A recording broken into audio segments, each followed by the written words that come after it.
ప్రార్థన చేయండి, ఎక్కువ బైబిల్ చదవండి, ఎక్కువ వర్తమానాలను ధ్యానించండి, ఎక్కువ నేను చెప్పే వర్తమానాలను కూడా ధ్యానించండి. అవి మీకు మంచిది. మనందరము ఈ యొక్క ఉదయము నిలబడి ఉండగా దేవుని యొక్క వాక్యంలో నుండి మరలా ఈరోజు ఈ మోసకరమైన దినములలో అపవాది ఏ విధంగా మోసం చేయాలని ప్రయత్నిస్తున్నాడో వాని తంత్రాలను తెలుసుకునే పనులు మనం ఉన్నాం. అవునా? శత్రువు యొక్క పన్నాగములు మనకు అర్థమైతే వాని పన్నాగములు మనం పడకుండా ఉంటాం. ఒప్పుకుంటారా మీరు? శత్రు యొక్క తంత్రాలు వాని పన్నాగాలు మనకు అర్థమైతే అప్పుడు వాని పన్నాగాలు వాని తంత్రాలు మన పైన పనిచేయవు. దానికి కారణం ఏంటిదంటే మనకు ముందే తెలుసు దాని గురించి. నేను చెప్పాను, ఈ కాలంలో ఉన్న వధువు మోసపోదని ప్రవక్త చెప్పాడు. ఒప్పుకుంటారా మీరు? ఈ కాలంలో ఉన్న వధువు మాత్రము మోసపోదు. She cannot be deceived. ఆమె ఈ కాలంలో మోసపోవడానికి వీల్లేదు.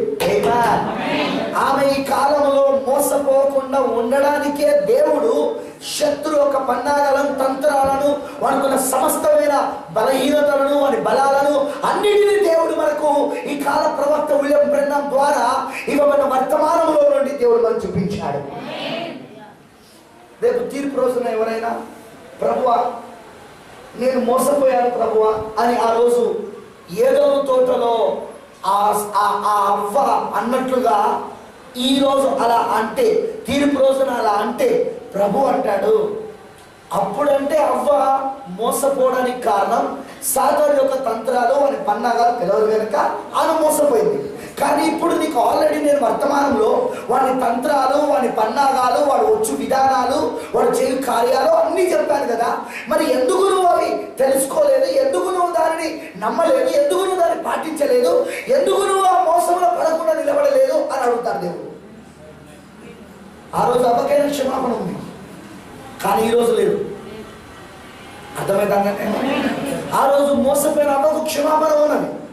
గాడ్ ఫర్గివర్. దేవుడు ఆమెను క్షమించాడు. ఎలా అంటే గొర్రెపిల్ల రక్తమును కార్చి ఆ గొర్రెపిల్ల యొక్క చర్మమును చొక్కాలుగా, రక్తం కార్చున్న దాని చర్మాన్ని చొక్కాలుగా కుట్టించడం ద్వారా దేవుడు వాళ్ళిద్దరిని క్షమించాడు. అవునా? కానీ ఇప్పుడు నేను మోసపోయాను అని తీర్పు రోజున అంటే ఊరుకుంటాడు దేవుడు? వింటున్నారా అని అన్నారు. అయ్యో నాకు తెలియక నేను మోసపోయాను ప్రభువా అని ఆ రోజు అవ్వ అన్నట్లుగా ఈ రోజు అంటే ఊరుకుంటాడు ఆయన? ఊరుకో. ఎందుకు ఊరుకోవడం తెలుసా? ఇది మోసపోకుండా ఉండడానికే దేవుడు ఇవన్నీ మనకి ఇచ్చాడు. ఈ వర్తమానాన్ని దేవుడు మనకి ఎందుకు ఇచ్చాడంటే మనం మోసపోకుండా ఉండడానికి. మరి ఆల్రెడీ ఆయన మోసపోకుండా ఉండడానికి వర్తమానాన్ని ఇచ్చినాక కూడా నువ్వు ఇంకనూ అలానే ఉంటే తప్పు ఆయనదా నీదా? నీదే. అది నువ్వే చేశావు. సో అందుకే నువ్వెన్ని రీజన్స్ అని చెప్పు, నువ్వెన్ని కారణాలని చెప్పు, పర్ఫెక్ట్ దేవుడు వాక్యం, పరిపూర్ణతది దేవుడు వాక్యం. నువ్వు దానికి ఎన్ని కారణాలని చెప్పు, దానికి నువ్వు ఎన్ని రీజన్స్ అయినా చెప్పు, ఎన్ని కారణాలైనా చెప్పు, వాక్యమే ఎప్పుడు పరిపూర్ణమైనది. నువ్వు వాక్యములు తప్పుగా నువ్వు ఎన్నడూ నీ కారణాల ద్వారా చేయలేవు. వాక్యాన్ని తప్పుగా నువ్వు ఎన్నడూ నీ కారణాలతో రుజువు చేయలేవు. ఆ పనే అపవాది చేశాడు ఆ రోజున. వాడి కారణాలతో వాక్యాన్ని తప్పని ఆమె చెప్పాడు. ఆ వాక్యం తప్పని ఆమె ఎప్పుడైతే అనుకొని ఆ పని చేసిందో ఆమె మోసపోయిన తర్వాత అర్థమైందా? ఈ రోజు కూడా అంతే. నువ్వెన్ని కారణాలైనా చెప్పు, బ్రదర్ నా పరిస్థితి ఇట్లున్నది, పాస్టర్ గారు నా స్థితి ఇట్లున్నది, పాస్టర్ గారు నేను ఇట్లున్నాను అందుకే నేను ఇట్లా చేయాల్సి వచ్చింది, నువ్వెన్నైనా చెప్పు, వాక్యాన్ని మాత్రం నువ్వు తప్పని చెప్పలేవు. నువ్వెన్ని కారణాలు చూపించినా వాక్యాన్ని మాత్రం తప్పని చెప్పలేవు. నీ కారణాలు అవసరం లేదు, నీ పరిస్థితులు అవసరం లేదు, నీ గుణాలు అవసరం లేదు దేవుడికి. నువ్వు దాని గురించి కాదు, నువ్వెన్ని చెప్పిన వాక్యం తప్పని రుజువు చేయలేవు. ఎందుకంటే వాక్యం ఎప్పుడు పరిపూర్ణమైనది. అందుకే కొంతమంది ఎందుకు బ్రదర్ నువ్వు వాక్య ప్రకారం ఇలా చేయలేదని అడిగితే వాళ్ళు చాలా కారణాలు చెప్తా ఉంటారు. నేను అంటాను వాక్యం ఎప్పుడు తప్పు కాదు, నీ కారణాలు తప్పు. నువ్వు చెప్పే కారణాలు తప్పు, నువ్వు చెప్పే పరిస్థితులు తప్పు, కానీ వాక్యం ఎప్పుడు రైట్. నీకు వాక్యానికి లోబడాలని లేదు, అందుకే ఈ కారణాలు చెప్తాను. ఎవరు చెప్తారో తెలుసా కారణాలు? వాక్యానికి లోబడడం. అదే వారము వివాహం గురించి నేను చెప్పాను, గుర్తుందా మీకు? ఎవరెవరు వివాహం? అది అహాబు యెజెబెల్, వాళ్ళిద్దరు వివాహమేనా? ఆ వివాహం ఇశ్రాయేలులో నేను ఏం చేసింది?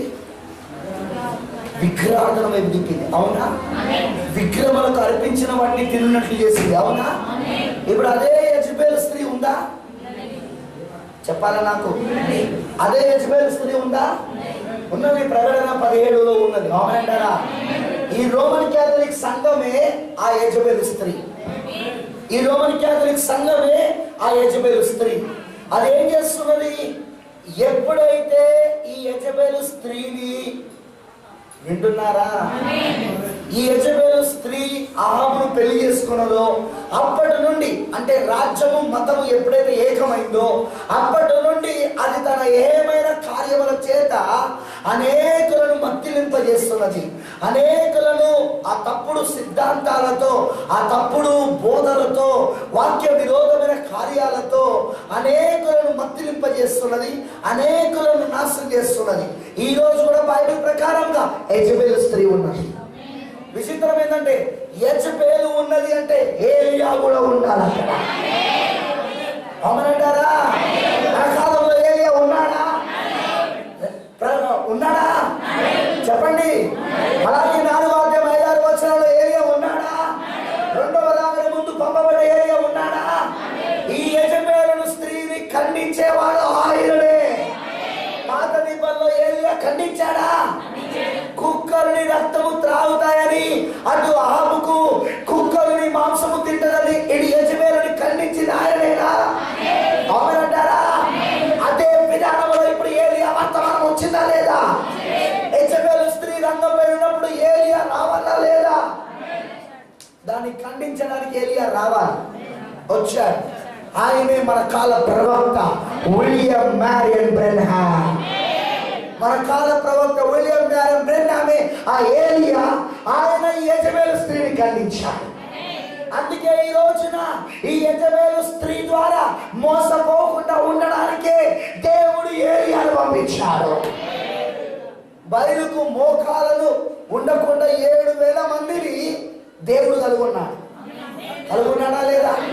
ఆ రోజున ఏలియా అంటున్నాడు, ప్రభువా ఇశ్రాయేలులో నేను ఒక్కనే మిగిలిపోయిన ప్రభువా, ఆ బయలుకు మోకాలకు ఉంచకుండా నేను ఒక్కనే ఉన్నానంటే అప్పుడు ప్రభు అంటున్నాడు, లేదు లేదు లేదు, నాకు ఇంకా 7,000 మంది ఉన్నారు. వాళ్ళందరూ ఎవరో చేసే ప్రభుత్వం అంటున్నారు, వాళ్ళందరూ ఏలియా వర్తమానం నమ్మిన విశ్వాసం వాళ్ళు. అవునంటారా? ఈ రోజున కూడా ఏలియా వర్తమానాన్ని నమ్మిన విశ్వాసులుగా మనము ఆ బయలుకు మొక్కకుండా ఉన్నాం. మనం ఈ రోజున ఆ విగ్రహాలను చేయకుండా ఉన్నాం. ఈ రోజున మనం ఆమేన్, హల్లెలూయా. దానికి కారణం ఏలియా వర్తమానం మనల్ని నిలబెట్టింది ఈ రోజున. ఆమేన్. మరి బైబిల్ చెప్తున్నట్టుగా మొదటిగా మనము బిలాము బోధకుని గురించి చూసాం. బాలాకు రాగిస్తాన బహుమానం కొరకు బిలాము పడిపోయాడు. ఉన్నారా బైబిల్లో?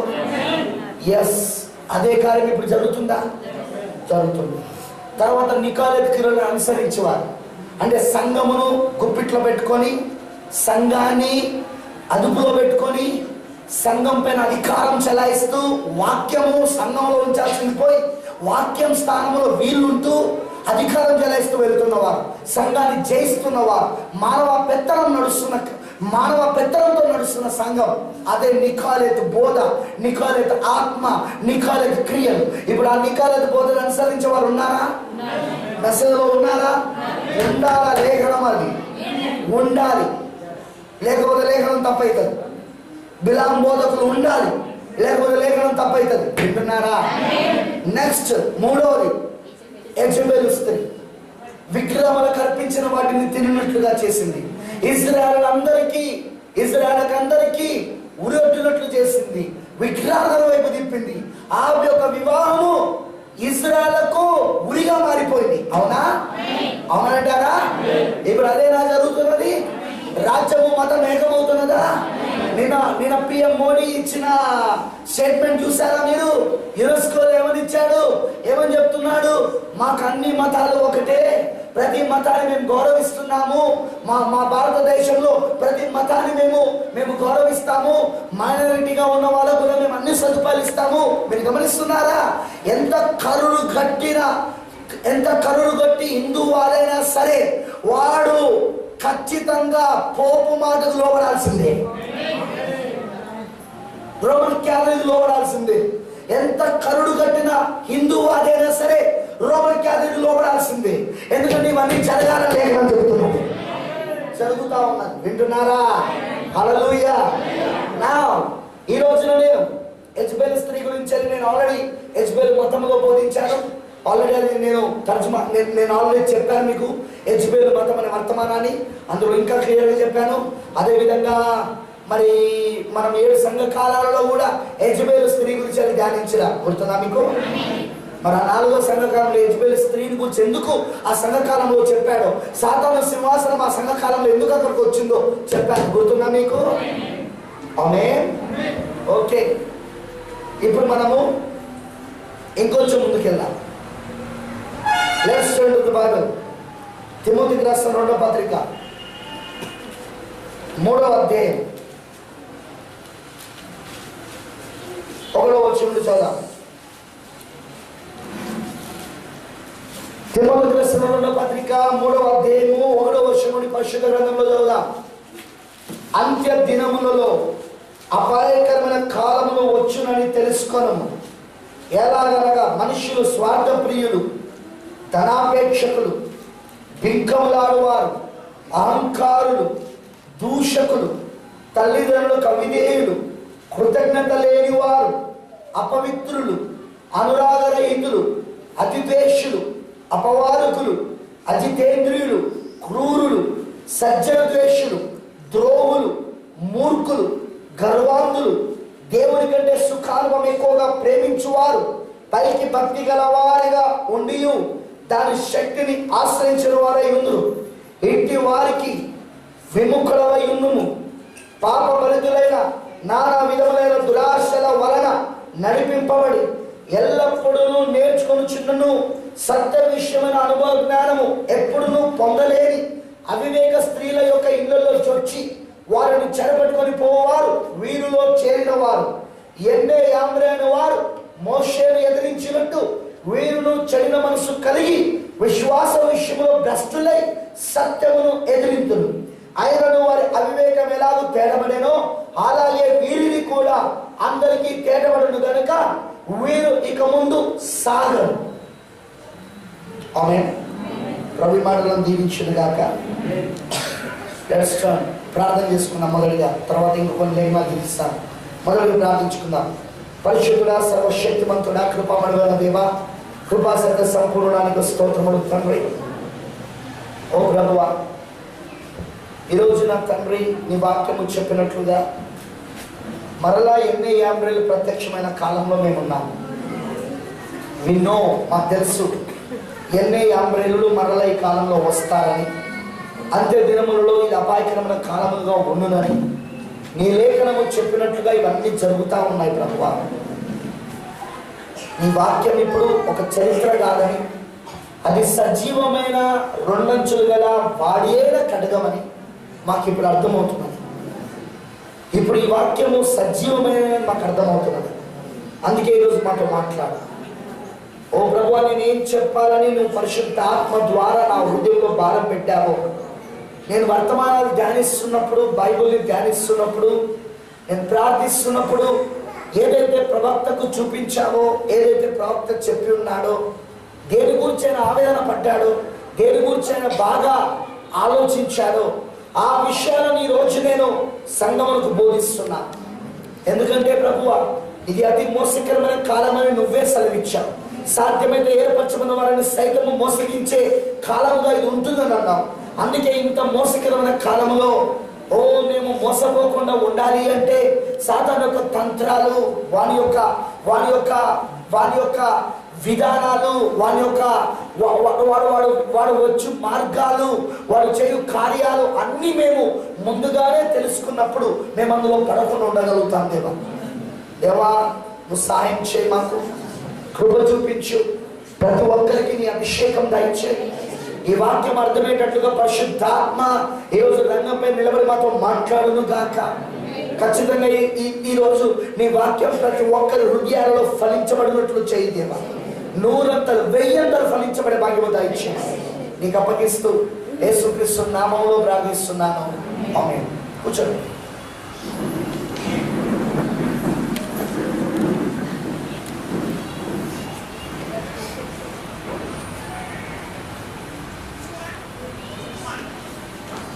క్రీస్తునందు ప్రియమైన దేవుని పిల్లలకు మరొకసారి ప్రభువైన యేసుక్రీస్తు నామములో నాకు శుభములు మరి వందనములు తెలియజేస్తున్నాను. ఒకరిలాగా ఈరోజు చిన్న వర్తమానాన్ని మేము అందరూ తీసుకొస్తాను. జాగ్రత్తగా వినండి. మనం జీవిస్తున్న ఈ కాలము చివరి దినములని, మరి ఈ కాలంలోనే అపాయకరమైన కాలములు, డేంజరస్ డేస్. ఇక్కడ బైబిల్ ఏమంటే డేంజరస్ డేస్, అపాయకరమైన కాలంలో వచ్చునని తెలుసుకోవమని పౌలు గారు యవనస్తుడైన తిమోతికి సెలవిస్తున్నారు. చూడండి, ఈ కాలంలో మనుషులు స్వార్థప్రియులుగా మారిపోతారు. ఎస్, మనం చూస్తున్నాం, ఎక్కడ చూసినా స్వార్థమే, ఏ చోట చూసినా స్వార్థమే. ఒప్పుకుంటారా? ప్రతి వాడు స్వార్థప్రియుడిగా మారిపోయాడు. వారి స్వార్థం కోసం ఆలోచిస్తున్నాడే తప్ప ఇతరుల గురించి ఆలోచించే స్థితిలో ఈరోజు లేదు. వారి పరిస్థితి, వారి స్థితి, వారి కుటుంబము అని ఆలోచిస్తున్నాడే తప్ప ఇతరుల కోసం ఆలోచించట్లేదు. వారి స్వార్థం కోసం ఎంతమంది నశించిపోయినా, వారి స్వార్థం కోసం ఎంతమంది నాశనమైన వారు పట్టించుకోరు. ఈరోజు అదే భయంకరమైన దినాలు. అందుకే బైబిల్లో పౌలు గారు ప్రవక్త ఉన్నాడు కనుకనే పరిశుద్ధాత్మతో నిండుకొని ఆయన మన దినాల గురించి దర్శనం చూశాడు. ఆయన is having a vision about our days. మన దినముల గురించి ఆయనకు దర్శనం ఉన్నది. ఏమిటి అది అంటే, ఆ దర్శనంలో ఆయన ఏం చూస్తాడంటే మనుషులు స్వార్థప్రియులుగా మారిపోవడం చూశాడు. అందుకే ఆయన యవనస్తుడైన తిమోతితో అంటున్నాడు, అంత్య దినములలో అపాయకరమైన కాలంలో వచ్చునని తెలుసుకో. మనుషులు ఎలాగనగా మనుషులు స్వార్థప్రియులు, ధనాపేక్షలు, ధనం ధనం ధనం ధనం ధనంతో ఏమైనా చేయగలము అనే స్థితికి ఈరోజు ప్రపంచం వచ్చేసింది. మరి లవలేఖ సంఘ కాలము ధనముతో నిండిపోయింది. లవలేఖ సంఘ కాలము ధనముతో నిండిపోయింది. నాకేమీ కొరత లేదు, నేను ధనవృద్ధి కలిగి ఉన్నాను, నేను ధనవంతురాలని సంఘం చెప్పుకుంటున్నాను. మరి ప్రతి వాడు ఈరోజు దేంతో చెప్తున్నారు అంటే, ధనము ఉంటే వాడు స్పిరిచువల్గా ఉన్నాడని అర్థం అంటున్నారు. ధనం ఉంటే వాడు ఆత్మీయంగా ఉన్నాడని అర్థం అంటున్నారు. ఎంత దారుణం! ధనం వాడుకుంటే వాడు ఆత్మీయంగా ఉన్నాడు, వాడు ఆత్మ సంబంధమైన వ్యక్తి, వాడు అందుకే దేవుడు వాడిని దీవించాడు, అందుకే దేవుడు వాడు ధనం ఇచ్చాడని అంటున్నారు. 20 ఏళ్ల క్రితం నేను ఒక బ్రదర్కి బాప్తిస్మం ఇచ్చాను. అతనికి చదువు రాని అతనికి నేను బాప్తిస్మం ఇచ్చాను. మొన్న ఈ మధ్యలో అతను నన్ను కలుసుకున్నాడు. మన చర్చ్ కాదు, నేను వేరే వాళ్ళకు అప్పచెప్పిన అతన్ని, వేరే ప్రాంతం అతన్ని. నేను పేరు మరి ప్రాంతం చెప్పను, ఎందుకంటే అది బాగుండదు. కానీ వినండి, ఇప్పుడు మన మెసేజ్లో ఎలా విన్నారో మీకు అర్థమవుతుంది. 20 ఏళ్ళ తర్వాత రేపు మధ్యలో కొన్నిసార్లు కలిశాడు, కానీ ఈ మధ్యలో ఇంత క్లోజ్గా నాతో ఎప్పుడు మాట్లాడలేదు. 20 ఏళ్ళ తర్వాత మొన్న ఈ మధ్యలో ఒక చిన్న విషయంలోకి నేను వెళ్ళినప్పుడు అతను కలిసి మాట్లాడాడు. బాగున్నాడా పాస్టర్ గారు, అయ్యారు బాగున్నారా, అది ఇదని మాట్లాడాడు. చదువు రాదు వాళ్ళకు, భార్య భర్తలకి ఇద్దరికి. కానీ అప్పటి నుండి మెసేజ్లో ఉన్నాడు, తప్పిపోలేదు. చాలా మంచి బ్రదర్, చాలా గుడ్ బ్రదర్. సరే, ఆ బ్రదర్ ఒక మాట అన్నాడు నాతో. నా పక్కకి ఇంకో పాస్టర్ కూర్చున్నాడు, మెసేజ్ పాస్టరే. ఆ బ్రదర్ ఒక మాట అన్నాడు, పాస్టర్ గారు నేను మాట అడుగుతానయ్యా, నువ్వేమనుకో కదా అన్నాడు. నేనన్నా నేనేమనుకుంటాను, నువ్వే మాట అడిగినా నాకు ఏ అభ్యంతరం లేదు, చెప్పయ్యా అన్న. అప్పుడు ఆయన అన్నాడు, పాస్టర్ గారు మీరు ఎంతో సేవ చేశారు, మీరు ఎన్నో సంఘాలు స్థాపించారు, వీళ్ళందరికీ బాప్తిస్మం ఇచ్చింది నువ్వే, ఎందుకంటే నేను ఉన్నాను అప్పుడు. ఇక్కడ ఉన్న పాస్టర్లకు అందరూ నువ్వే బాప్తిస్మం ఇచ్చావు, నువ్వే చేశావు. కానీ పలానా బ్రదర్ ఎందుకు ఈ రోజున నీకంటే ఎక్కువ ఉన్నాడు అని అన్నాడు. నేను ఆ బ్రదర్ పేరు కూడా చెప్తలేను. నీకంటే ఎక్కువ ఉన్నాడు అని అనుకుంటే నేనున్నాను, పక్కకు వాళ్ళ పాస్టర్ అన్నాడు. ఈ బ్రదర్ అన్నది నాకు అర్థం కాలేదు బ్రదర్. అప్పుడు అన్నాడు, కరెక్ట్ చెప్పాయా, నువ్వేం అడగాలనుకుంటున్నావో అది నువ్వు డైరెక్ట్గా అడుగుతానో ఎట్లా, కరెక్ట్ చెప్పంటే మళ్ళా చెప్పాను. అంటే నీకంటే ఎక్కువ ఎందుకున్నాడో అన్నాను. అప్పుడు నేను అన్నాను, డబ్బా అన్నాను. అప్పుడు ఆ మాస్టర్ అన్నాడు, డబ్బుల గురించి మాట్లాడుతున్నావు బ్రదర్, నువ్వు ధనమేనా అంటే అవునయ్యా అన్నాడు. నాకు గుండె అయిపోయింది అక్కడ. ఒక విశ్వాసి ఈరోజు దేన్ని చూస్తున్నాడు అంటే ధనాన్ని చూస్తున్నాడు. ఈరోజు మెసేజ్ యొక్క మనస్తత్వం ఎలా మారిపోయిందంటే, ఎవడు పెద్ద కారులో తిరిగితే, ఎవరికి పెద్ద సంఘం ఉంటే, ఎవరికి పెద్ద పెద్ద పెద్ద పరిచయాలు ఉంటే, ఎవరి చుట్టూ 10 మంది 24 గంటలు రాజకీయ నాయకులు చుట్టూన్నట్టు ఉంటే వాడు పెద్దలు అయిపోయాడు, వాడు పెద్ద సేవకుడు అయిపోయాడు. I was shocked. నేను షాక్ తిన్నాను. ఒకసారి నాకు షాక్ తగిలింది. ఒకప్పుడు నేను వరంగల్లో మాత్రమే సేవ చేసిన, ఒకప్పుడు నేను వరంగల్లో మాత్రమే సంఘాలను స్థాపించిన, ఒకప్పుడు నేను వరంగల్లో మాత్రమే పాస్టర్లను తయారు చేశాను. కానీ ఈరోజు నీకు తెలుసా, నేను మొత్తం ఆంధ్రప్రదేశ్ మొత్తం ఇప్పుడు నేను పాస్టర్లను తయారు చేస్తున్నా. అనేక సంఘాలను నేను ఈరోజు నడిపిస్తున్నా. అనేక పాస్టర్స్కి నేను ఇప్పుడు సహాయకరంగా ఉన్నాను. కొత్త కొత్త ప్రాంతాల్లో వాళ్ళ సంఘాలు స్థాపించే విధంగా నేను సహాయపడుతున్నాను. వాళ్ళకి నేను ప్రేరేపిస్తున్నాను. వాళ్ళకి నేను ఎన్నో చెప్తున్నాను. ఇప్పుడు నేను అంత తిరుగుతున్నా. నాకు ఇప్పుడు నేను చిన్న పాస్టర్ అయిపోయాను, అతను పెద్ద కారులో తిరుగుతున్నాను, అతను పెద్ద పాస్టర్ అయిపోయాడా అని అడిగిన. ప్రజలు ఇప్పుడు ఎట్లా తయారయ్యారో తెలుసా? ఎంటర్‌నేషనల్ అందరూ ఎలా తయారైపోయారో తెలుసా? ఎవరి దగ్గర డబ్బు ఉంటే వాడు స్పిరిచువల్ అనుకుంటాను, ఎవరి దగ్గర డబ్బు ఉంటే వాడు స్పిరిచువల్ అనుకుంటాను, వాడు ఆత్మ సంబంధంగా ఉన్నాడు అనుకుంటున్నాడు. మరి వాడు ఆ డబ్బు ఎట్లా సంపాదిస్తున్నాడో చూడట్లేదు. అది అక్రమంగా రాని, అన్యాయంగా రాని, తప్పుడు ఈమెయిల్స్ ద్వారా రాని, వీడియోలు ఫోటోలు పంపించుకొని అమెరికా వారు పంపియని, ఇంకేదేదో చేయని, ఏదో స్కీముల ద్వారా సంపాదిస్తే ఆ డబ్బంతా చూసి ఈరోజు ఆ డబ్బుతో వాడు హోదాని మెయింటైన్ చేస్తూ ఉంటే, చాలా మంది పాస్టర్లు కుక్కలాగా వాళ్ళ చుట్టూ తిరుగుతూ ఉంటే, వాడు డబ్బు కోసం తిరుగుతూ ఉంటే వాడు ఇప్పుడు పెద్ద పాస్టర్. ఎలాంటి ఇంపాక్ట్, ఎలాంటి ప్రభావము ఈరోజు విశ్వాసులలో ఉన్నదో ఆ బ్రదర్ని మాట్లాడిన తర్వాత నాకు అర్థమైంది. మెసేజ్లో చెప్తున్నా నేను, దేవుడు ఎన్నడూ కూడా డబ్బును బట్టి నిన్ను ఆత్మ సంబంధిగా చూడడు. నీ డబ్బును బట్టి దేవుడు నిన్నెన్నడు ఆత్మ సంబంధిగా గౌరవించాడు. నీ డబ్బే నీకు ఉదని మర్చిపోకు. ఎందుకంటే పౌలు గారు రాశాడు, ఏమని రాశాడంటే సమస్త కీడులకు మూలము ధనమే అని రాశాడు. పరిచర్యలన్నీ ఈరోజు చెడిపోవడానికి కారణం ధనమే. ధనం ఎప్పుడైతే సంఘంలోనికి ప్రవేశించిందో అప్పుడే సంఘం నాశనం అయిపోయింది, సంఘం పడిపోయింది, సంఘం చచ్చిపోయింది. పరిశుద్ధాత్మ సంఘాన్ని విడిచిపెట్టేస్తున్నాడు. బికాస్ ఆఫ్ ద మనీ, డబ్బు. ఎప్పుడు ఏంటంటే వాళ్ళకి అందరూ చెప్తున్నా నేను, ముఖ్యంగా మన చర్చికి చెప్తున్నా, ఒక వ్యక్తిని, ఒక సేవకుని డబ్బుతో పోల్చొద్దు. డబ్బును బట్టి అతన్ని ఆత్మ సంబంధిగా చూడద్దు. అతను ఎంత నిరుపేదవాడైనా కావచ్చు, అతను ఎంత తక్కువ వాడైనా కావచ్చు, అతనికి పెద్దగా ఏమీ లేకపోవచ్చు, అతనికి పెద్ద సంఘం లేకపోవచ్చు, కానీ అతనిలో ఉన్న యథార్థత, అతనిలో ఉన్న పరిశుద్ధత, అతనిలో ఉన్న వాక్యం కోసం నిలబడాలనే తపన, దివారాత్రులు వాక్యం కొరకు జీవించాలనే దానం ఉన్నదే. దాన్ని బట్టి మనం గౌరవించాలి అతన్ని. 20 ఏళ్ల క్రితం నేను అతనికి బాప్తిస్మం ఇచ్చాను. చదువు రాదు, ఏమి రాదు పాపం. కానీ అతని మనసులో ఏమర్థమైందో తెలుసా?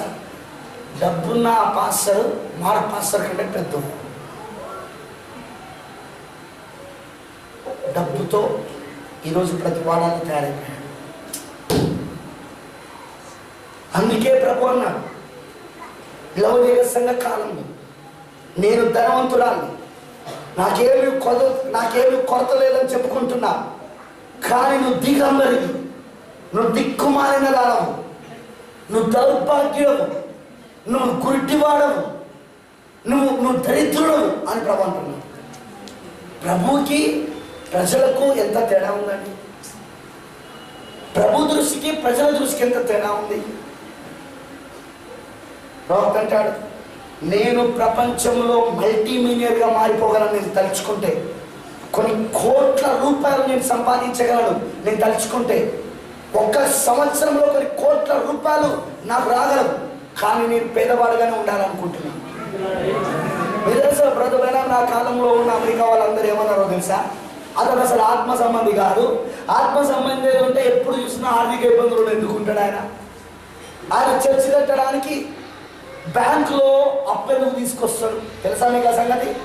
1963లో బ్రతుకైనా మరలా టెబర్నాకిల్ కట్టాడు తెలుసుగా మీకు? 7 ముద్రలలో మొదటి పుస్తకంలో దాన్ని మళ్ళీ ప్రతిష్ఠించాడు. గుర్తుందా మీకు? సంఘాన్ని మరలా కట్టాడు, మొత్తం తీసివేసి కొత్తగా కట్టాడు. దానికి డబ్బులు ఎక్కడి నుండి వచ్చినాయో తెలుసా? లోన్ తీసుకొచ్చుకున్నాడు ఆయన. బ్యాంక్ లోన్ తీసుకొచ్చి ప్రతి నెల బ్యాంక్ లోన్ కట్టాడు ఆయన. ఎవరు? ప్రవక్త బ్రెన్నాం గారు. ఎంత ఉంటుంది తెలుసా టెబర్నాకిల్? విచిత్రం ఏంటంటే ఆ టెబర్నాకిల్ 300 మంది కూర్చునేది ఉంటుంది.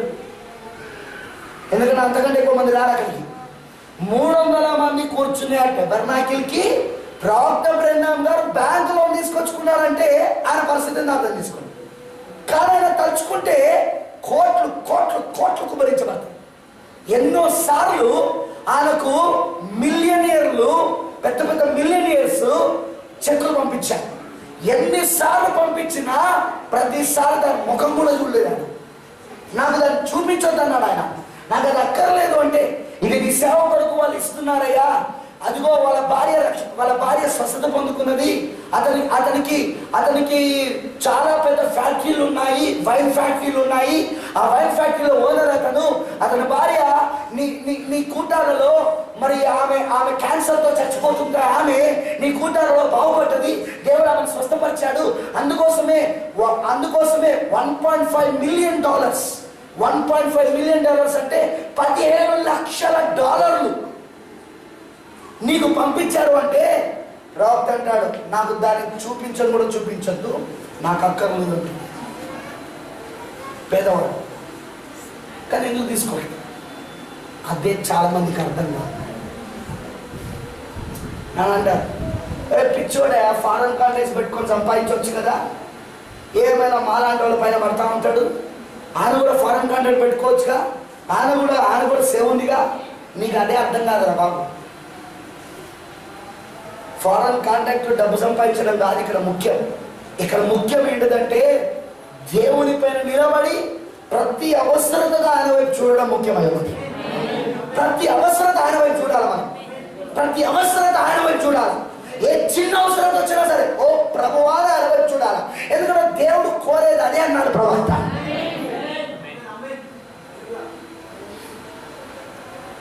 పిల్లల గుర్తుంచుకోండి, ఈరోజు జనులు ధనాపేక్షలు అయిపోయారు. ధనం ఎవడుకున్నదో నేను చెప్పాను కదా, men power, money power. Men power, money power రెండు పనిచేస్తాయి. ధనం యొక్క శక్తి, మనుషుల యొక్క శక్తి. అంటే జనాలు ఎక్కువ ఉండి ధనం ఎక్కువ ఉంటే చాలు, వాళ్ళు మీటింగ్లు పెడతారు, పెద్ద పెద్ద కూటాలు ఏర్పాటు చేస్తారు. ఆ కూటాలకు పెద్ద పెద్ద స్పీకర్స్ పిలుస్తారు. ఆ పెద్ద పెద్ద స్పీకర్ కూడా అలాంటి కూటాలకే వస్తారు, అలాంటి వాళ్ళకే ప్రిఫరెన్స్ ఇస్తారు. అది పెద్ద సేవ అనుకుంటున్నారు. కానీ దేవుడు ఇక్కడ సామాన్లు కూడా పనిచేసుకుంటూ పోతున్నాడు. ఓ 50 మంది 100 మంది ఉన్న చోట దేవుడు అక్కడ కార్యం జరిగిస్తాడు. చాలా సింపుల్ గా ఉన్న చోట దేవుడు పనిచేస్తా ఉన్నాడు. వీడు 1000 మందిని సమకూరుస్తున్నాడు, అక్కడ ఏం జరుగుతుంది? ఎవడు ఎట్లున్నాడు అట్లనే ఉన్నాడు, ఎవడు ఎలా ఉన్నాడు అలానే ఉన్నాడు. ఆ చెప్పిన వర్తమానం ఎవరికి అర్థం కాదు. కానీ ఏమనంటారంటే, అబ్బా ఏం చెప్పిండంటే, ఏం చెప్పినా పాయింట్ చెప్పండి చెప్పండి. దేవుడు సామాన్యులో పనిచేసుకుంటూ పోతున్నాడు. అక్కడ దేవుడు సామాన్యులో కార్యం జరిగించుకుంటూ పోతున్నాడు. ఆయన సామాన్యులో దాగుండే దేవుడు. ప్రవక్త అంటాడు, ఆ రోజున యూదులలో 3 వంతుల యూదులకు తెలియదట, 3వ వంతు యూదులకు తెలియదట యేసు అనేవాడు ఒకడు ఉన్నాడని. ఆయన కూటాలు జరుగుతానే ముద్రలో చెప్పిండా, చల్లనా నేనది. 3వ వంతు యూదులకు తెలియదట యేసు ఎవరో, ఆయన పరిచయం ఏంటో. అంటే ఎంత సామాన్యతలో పని జరుగుతుంటుంది అక్కడ చెప్పండి అమ్మా. ఎంత సామాన్యతలో దేవుడు కార్యం జరిగించాడు ఆయన అక్కడ. మరి ఇప్పుడు అంతే సామాన్యతలో దేవుడు పని చేసుకున్నాడు.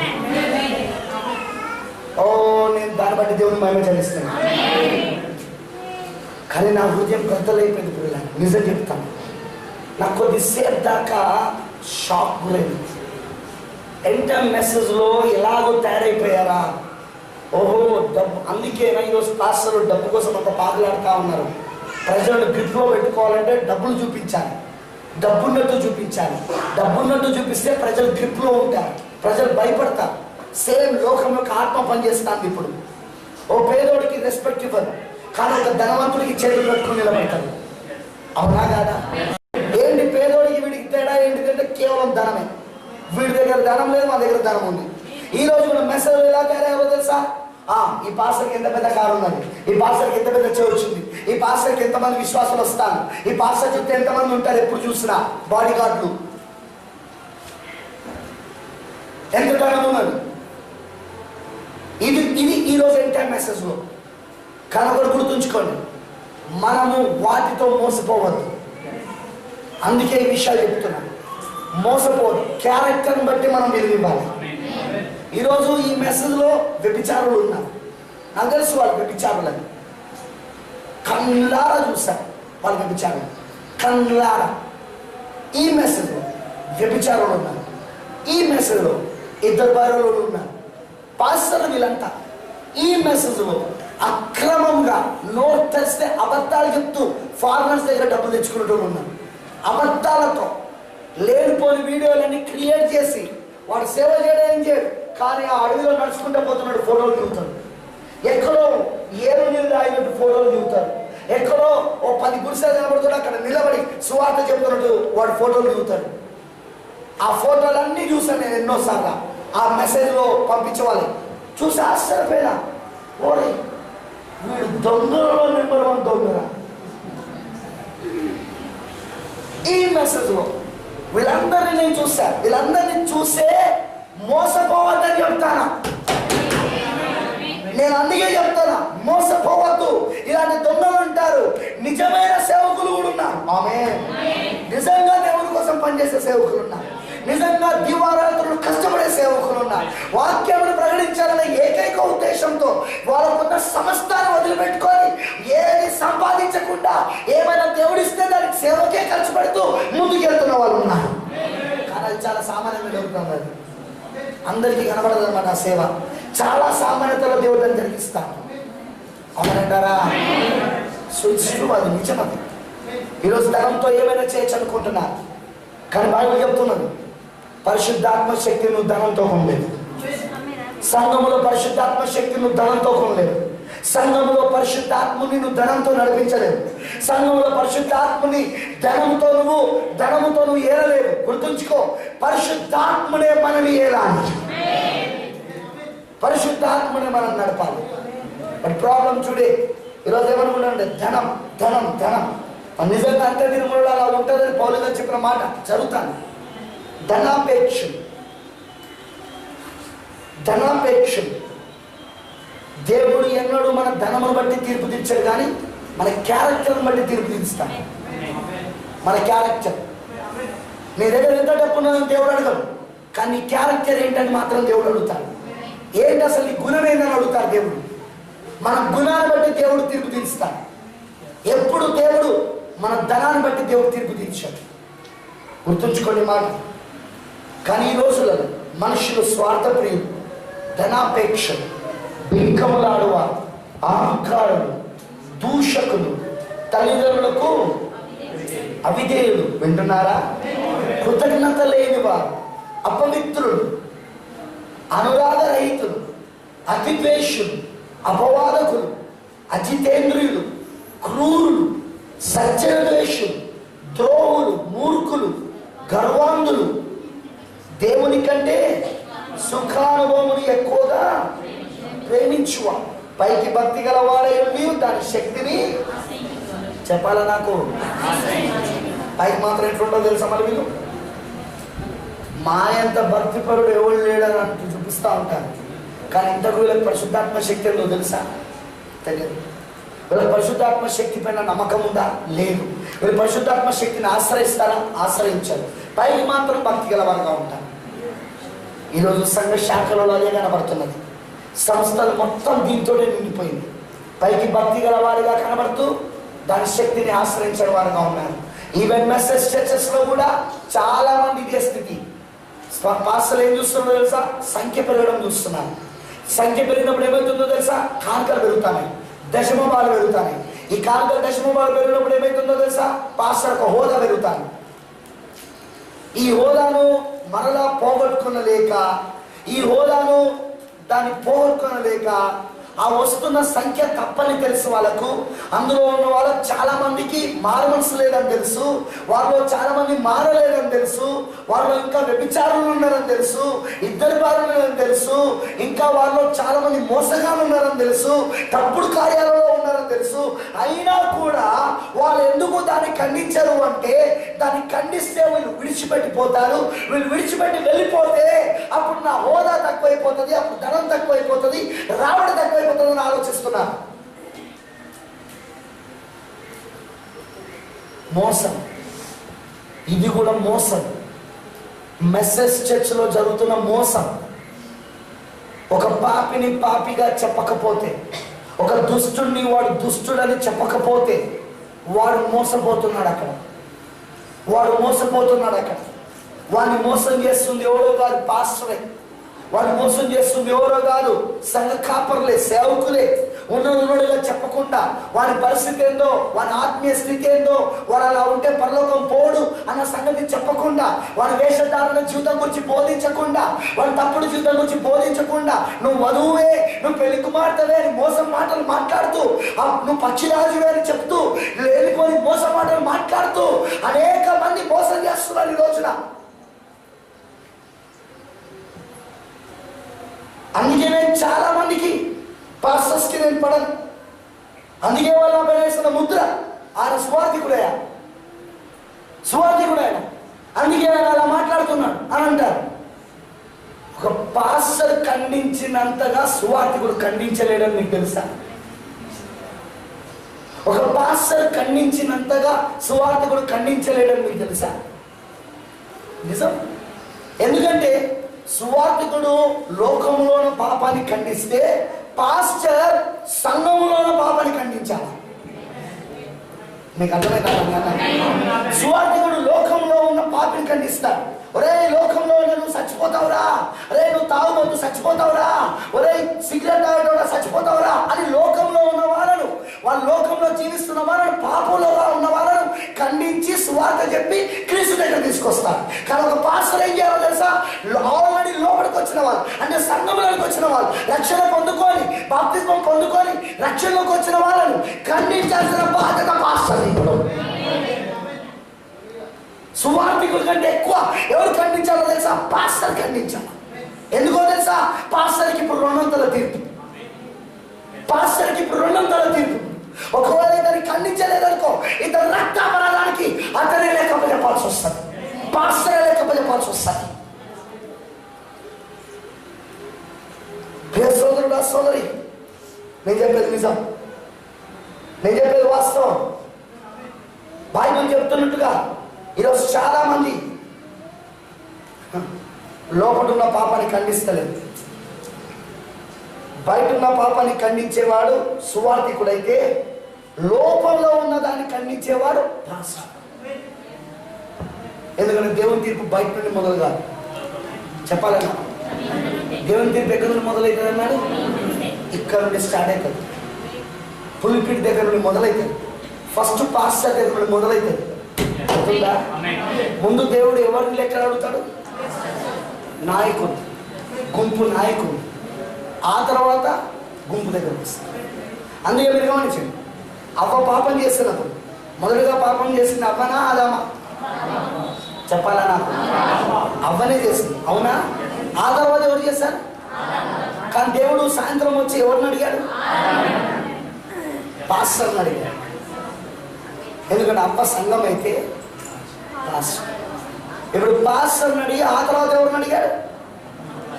అవ్వని, చర్చ్ని అడిగాడు. సో ప్రతి పాస్టర్ లెక్కలోనికి వస్తాడు. ప్రతి పాస్టర్ దశమభాగాలు తినడం కాదు, కానుకలను పొందుకోవడం కాదు, హోదాలను మెయింటైన్ చేయడం కాదు. భయంకరమైన తీర్పు పాస్టర్ ఉండబోతున్నది.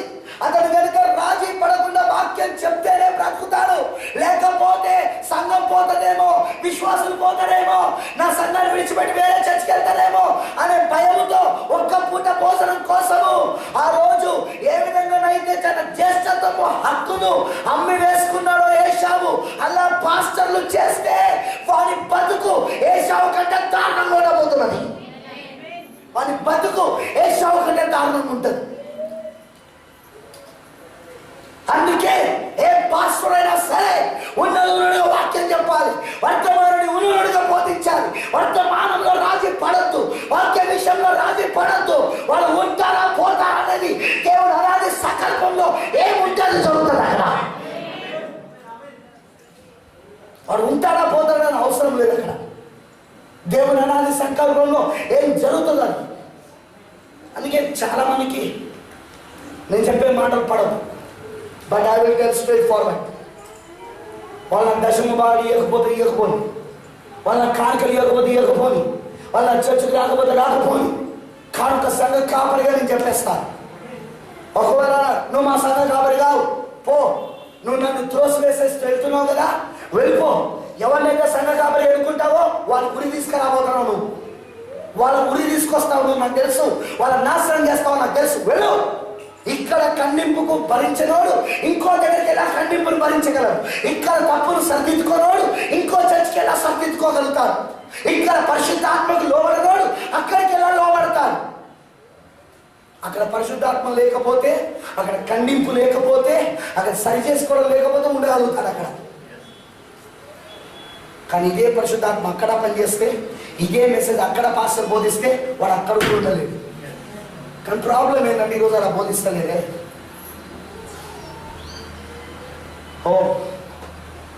సంఘ కాపరికి ఉన్నంత సమస్య ఎవరికి లేదు. చూడండి జాగ్రత్త. ఇవాంజలిస్ట్ సువార్తికుడు వాక్యం చెప్తారు పాపలకు, లోకస్తులకు. వాడు పశ్చాత్తపడి, అవును నేను తప్పులో ఉన్నాను, ఇన్ని రోజులు నేను పాపంలో ఉన్నాను, లోకస్తుడిగా బతికినా, నేను పాపిని ఒప్పుకుంటాను. వాడు తాగుబోతు తనని విడిచిపెడతాడు, వాడు సిగరెట్ తాగడం విడిచిపెడతాడు, వాడు వ్యభిచారాన్ని విడిచిపెడతాడు, వాడు మారు మనసు పొందుతాడు. యేసుక్రీస్తు నామంలో బాప్తిస్మం తీసుకుంటాడు, ఆ తర్వాత సంఘంలో చేరుతాడు. మీరు గమనించండి. ఇప్పటి నుండి ఇవాంజలిస్ట్కి ఆ ఆత్మకు సంబంధం లేదు ఇక. కానీ ఇప్పుడు అతని గురించిన ఆత్మకు సంబంధం ఎవరు వచ్చిందో తెలుసా? ఎందుకంటే దశమ భాగాలు ఎవరు తింటాడో తెలుసా? దశమ భాగాలు తింటున్నప్పుడు మరి అతని ఆత్మ గురించి లెక్క చెప్పాల్సింది ఎవడు? సువార్తి కూడా పాస్టర్ చెప్పాలా నాకు? అందుకే బైబిల్ అంటుంది 200 తీర్పు. అందుకే పరిశుద్ధ గ్రంథంలో చెప్పబడుతున్నది. యాకోబు భక్తుడు అంటాడు, మీలో అనేకులు బోధకులు కాకుండుడి. ఎందుకంటే బోధకులమైన మనకు కఠినమైన తీర్పు ఉన్నదని మర్చిపోకండి. 200 తీర్పు ఉంటుందని మర్చిపోకండి. ఈరోజు ఎప్పుడు పడితే వాడు పాస్టర్. పెళ్ళైన 5 నెలలకే కొడుకు పుడితే వాడు పాస్టర్. వాడు ఒక పాస్టర్ దగ్గర ఉండి ఆ పాస్టర్ పేరు నిందలు పెట్టి, ఆ పాస్టర్ని వదిలిపెట్టిపోయి, ఆ పాస్టర్ని సంఘాన్ని చీల్చి, ఆ పాస్టర్కి పెట్టుకున్న నమ్మకాన్ని బొమ్ము చేసిన వీడు కనబడని దేవుడికి ఎంత నమ్మకం ఉండేయాడు వీడు. అలాంటి వాడికి సపోర్ట్ చేస్తే ఇతర పాస్టర్లు అసలు వీడు పాస్టరా? ఇద్దరు కూడి నడవాలంటే ముందు ఏకీభవించాలి బైబిల్లో. ఇద్దరు కూడి నడవాలంటే ఏకీభవించాలి. ఏకీభవించకుండా ఇద్దరు కూడి నడుతున్నారు బైబిల్ అడుగుతున్నది. వీడు ఆ పాస్టర్ సపోర్ట్ చేస్తున్నాడంటే వాళ్ళతో ఏకీభవిస్తున్నారు అంటే వీడు కూడా వాడే. చాలా మంది పాస్టర్స్ నా దగ్గరకు వస్తూ ఉంటారు, పాస్టర్ గారు మాకు సపోర్ట్ చేయాలంటారు. ఎందుకంటే మేము ఆ పాస్టర్కి వ్యతిరేకంగా సేవ మొదలు పెడతాను, సో నువ్వు సపోర్ట్ చేయాలి. అప్పుడు నేను అంట, అరే బాబు, నన్ను కాదు నువ్వు ఎన్నుకోవాల్సింది, ఇంకో ఉన్నాడు అడ్రస్ చెప్తా, వాడి దగ్గర వాడు సపోర్ట్ చేస్తాడు. ఎందుకంటే వాడి పనే సంఘాలను చీల్చే పని, వాడి పనే కొంపలను ముంచే పని. వాడి దగ్గర పో, నేను నీకు సపోర్ట్ చేయలేదు. ఎందుకు? ఆ పాస్టర్ అంటే నీకు పడదు కదా, ఎట్లా? ఆ పాస్టర్ అంటే నీకు ఇష్టం లేదు కదా, అందుకే ఆ పాస్టర్ పక్కన పెడతా అంటే నువ్వు ఎందుకు సపోర్ట్ చేయవు? నేను ఎప్పుడన్నా ఆ పాస్టర్ అంటే పడదని, నేను ఖండిస్తున్నంత మాత్రాన పడదని అర్థమా? నేను తప్పని చెప్పినంత మాత్రాన పడదని అర్థమా? అక్కడ అతను నా సహోదరుడు, అతని కోసం నేను ప్రార్థిస్తాను.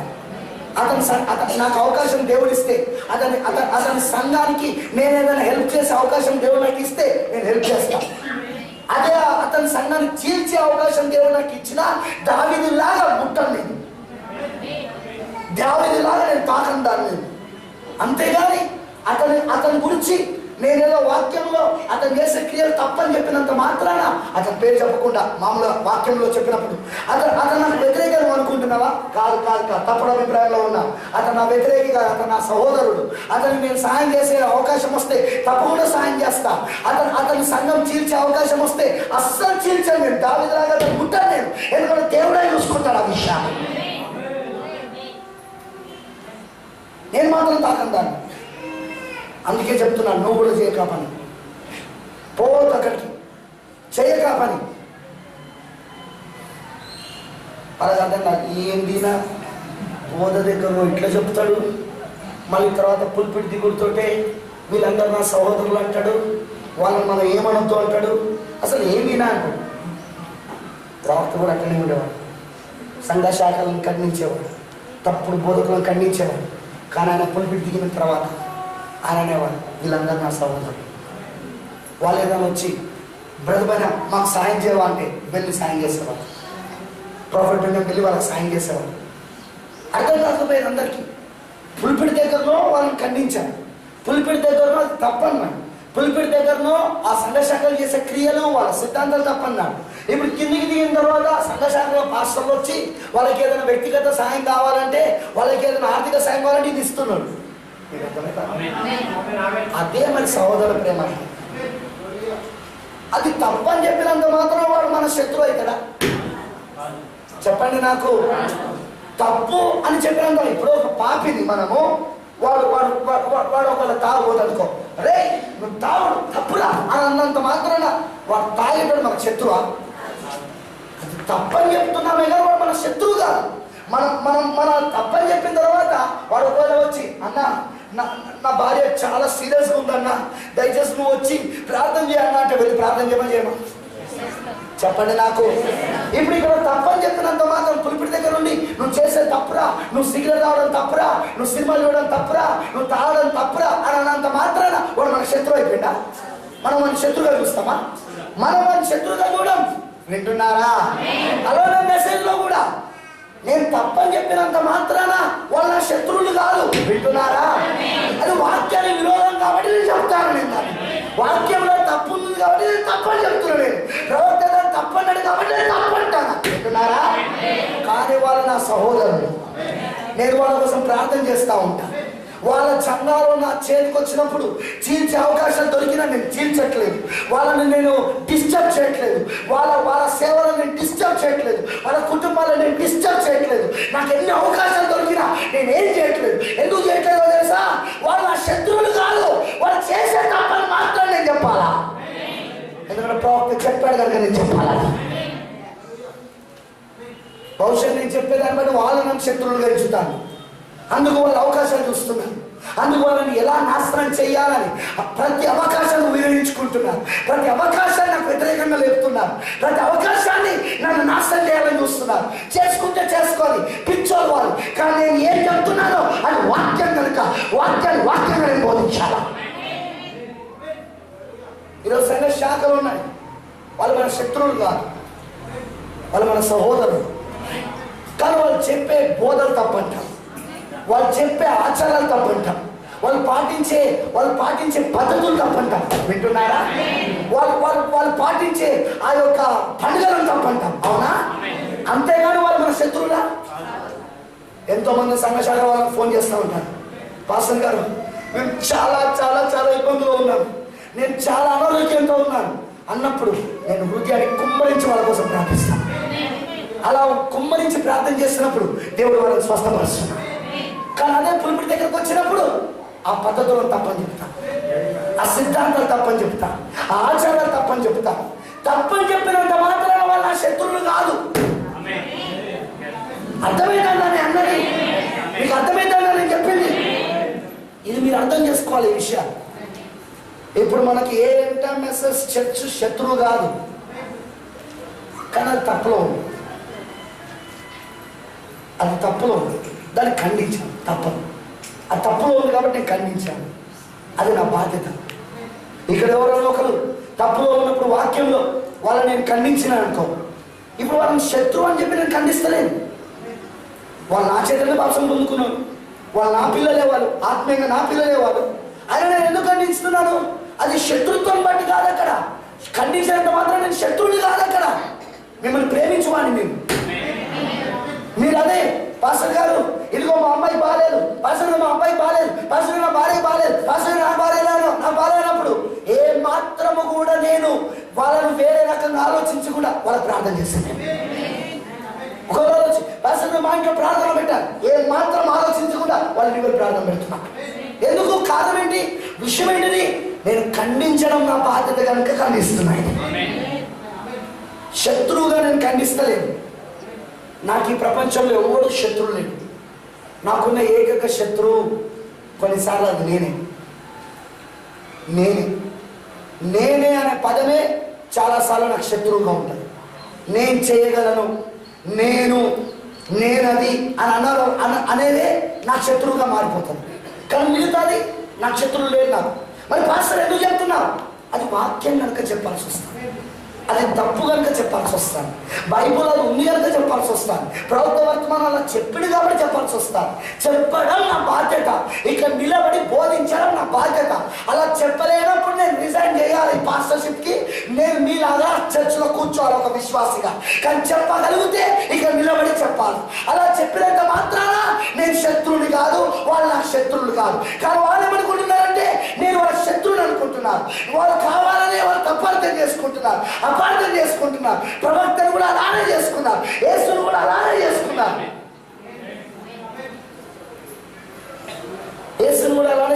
మీకు తెలుసా బైబిల్లో అంత శాస్త్రులను అంత పరిశ్రమను ఖండించిన యేసు అదే ఒక పరిశీలన కుమార్తె అనారోగ్యంతో ఉంటే వాళ్ళ ఇంటికి వెళ్ళి ప్రార్థన చేశాడా లేదా? చెప్పండి అమ్మా, ఉందా బైబిల్లో? కానీ ఇప్పుడు శత్రువు యేసుకు పరిచయుడు వాళ్ళ పద్ధతులు తప్పని చెప్పాడు, వాళ్ళ ఆచారాలు తప్పని చెప్పాడు, వాళ్ళు నియమించిన పద్ధతులు తప్పన్నాడు, వాళ్ళు వాక్యాన్ని విరోధంగా చేస్తున్నారు అన్నాడు అని చెప్పాడే తప్ప. ఇప్పుడు పరిసేయుడి కుమార్తె అనారోగ్యంతో ఉంటే ఆ పరిసేయుడు వచ్చి యేసుని అడిగితే వెళ్ళి ప్రార్థన చేశాడా లేదా, బాగు చేశాడా లేదా? చెప్పాలా? నాకు ఇది అర్థం చేసుకోవాలి. సహోదర ప్రేమ అంటే అదే. What is brotherly kindness? సహోదర ప్రేమ ఏంటి? తప్పులో ఉన్నప్పుడు అది తప్పని చెప్పి ఖండించడం, సాయం చేసే అవకాశం దొరికినప్పుడు సాయం చేయడం. ఎవరైతే మనం ఖండించినామో వాళ్ళకి సాయం చేయడం. కానీ అదే వాళ్ళు మన చేతికి దొరికినప్పుడు, వాళ్ళని ముక్కలు చేసేది మన చేతికి దొరికినప్పుడు, వాళ్ళని ముక్కలు చేసే అవకాశం దేవుడు మన చేతికి అప్పచెప్పిన, దావీదుకి అప్పచెప్పినట్టు. సౌలు దావీదు ఏమైనా చేశాడా? మనం కూడా ఏం చేయాలి? మనం కూడా ఏమన్నా, మన ద్వారా వాళ్ళకి హాని ఉండదు, మన ద్వారా వాళ్ళకి ఏ హాని ఉండదు. కానీ వాళ్ళు చేసేది తప్పంట. ఎందుకంటే అది వాక్యం కాబట్టి తప్పని చెప్తాను, అంతే తప్ప వేరే ఉద్దేశం కాదు. అందులో ఉంది కాబట్టి చెప్తాను, అంతేకాని వేరే ఉద్దేశం కాదు. కానీ వాళ్ళకి సాయం చేసే అవకాశం వచ్చినప్పుడు తప్పకుండా సాయం చేస్తాం, వాళ్ళ కోసం ప్రార్థించే అవకాశం వచ్చినప్పుడు తప్పకుండా ప్రార్థిస్తాం. కానీ వాళ్ళ సంఘం మన చేతికి దొరికినప్పుడు ఏమి ముట్టాం. ఎందుకంటే సౌలును ఎలా దేవుడే శిక్షించాడో వీళ్ళను కూడా దేవుడే శిక్షిస్తాడు. మనం ఏమనదు, వాళ్ళ జోలికి వెళ్ళకుండా. కానీ వాక్యాలు మాత్రం తప్పంటే తప్పని చెప్పాలి. మనం ఈరోజు సహోదర ప్రేమ అంటే చాలా మంది ఏమనుకుంటారు తెలుసా? ఇది తప్పు అది తప్పని చెప్పకుండా ఉండడం సహోదర ప్రేమ అనుకుంటారు. కాదు, ఎందుకంటే పగవాడు లెక్కలేని ముద్దులు పెడతాడు, స్నేహితుడు మేలు కోరి గాయం చేస్తాడు. సో మేలు కోరి గాయాలు చేస్తానమే తప్ప చెడు కోరి గాయాలు చేయట్లేదు. మేలు కోరి వద్దు, ఇందులో డబ్బు పరపతి ఉండొద్దు అంటున్నా, తప్ప నేను చెప్పింది. మెసేజ్లో డబ్బు ఉండొద్దు అంటున్నా, తప్ప. మెసేజ్లో బిషం ఉండొద్దు అంటున్నా, తప్ప. మెసేజ్లో ఒక పాస్టర్ చుట్టూ 10 మంది పాస్టర్లు కుక్కలా తిరగద్దు అంటున్నా, తప్ప. Is it wrong? నేను చెప్పేది అది మెసేజ్ కాదా? ప్రవక్త చెప్పలేదు అది బైబుల్ కాదా? చర్చిలో పరిశుద్ధాత్ముడే పై విచారణకర్తగా ఉండాలి, వాక్యం తప్ప చర్చిలో ఏముండదు అంటున్నా, అది తప్ప. కానీ వాటిని బోధించినప్పుడు వాళ్ళు ఏమనుకుంటారంటే నేను శత్రువుని అనుకుంటాను. ఇక వాళ్ళు ఏమో ఆలోచిస్తా అంటారంటే ఇంత బోధించిన ఈయన మా సంఘాన్ని చీల్చాలని ప్రయత్నిస్తూ ఉంటాడు, మా సంఘంలో విశ్వాసాలను డిస్టర్బ్ చేయాలని చూస్తూ ఉంటాడు, మా సంఘాన్ని చెడుగా ఎలాగైనా సరే మా సంఘాన్ని ఏదో ఒక విధంగా ముక్కలు చేయాలనుకుంటున్నాను అని అనుకొని ఓవర్గా థింకింగ్ చేసి నా పైన దాడి చేయడానికి, సంఘం పైన దాడి చేయడానికి ప్రయత్నిస్తూ ఉంటాను. బట్ ఏది ఏమైనా నేనేం చేస్తున్నానో నాకు తెలుసు. నేను కరెక్ట్ మెసేజ్లో ఉన్నా, నేను సరైన సహోదర ప్రేమలో ఉన్నా, సరైన దైవత్వంలో ఉన్నా, నేను సరిగ్గా నడుస్తున్నాను. నాకు తెలుసు నేనేం చేస్తాను.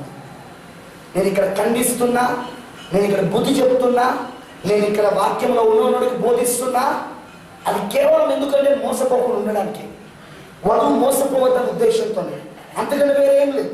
శత్రువులు కాదు వాళ్ళు, మన శత్రువు కాదు. డినామినేషన్ వాడే మన శత్రువు కాదు. అలాంటప్పుడు మెసేజ్ వాడే ఎందుకు మన శత్రువు అవుతాడు?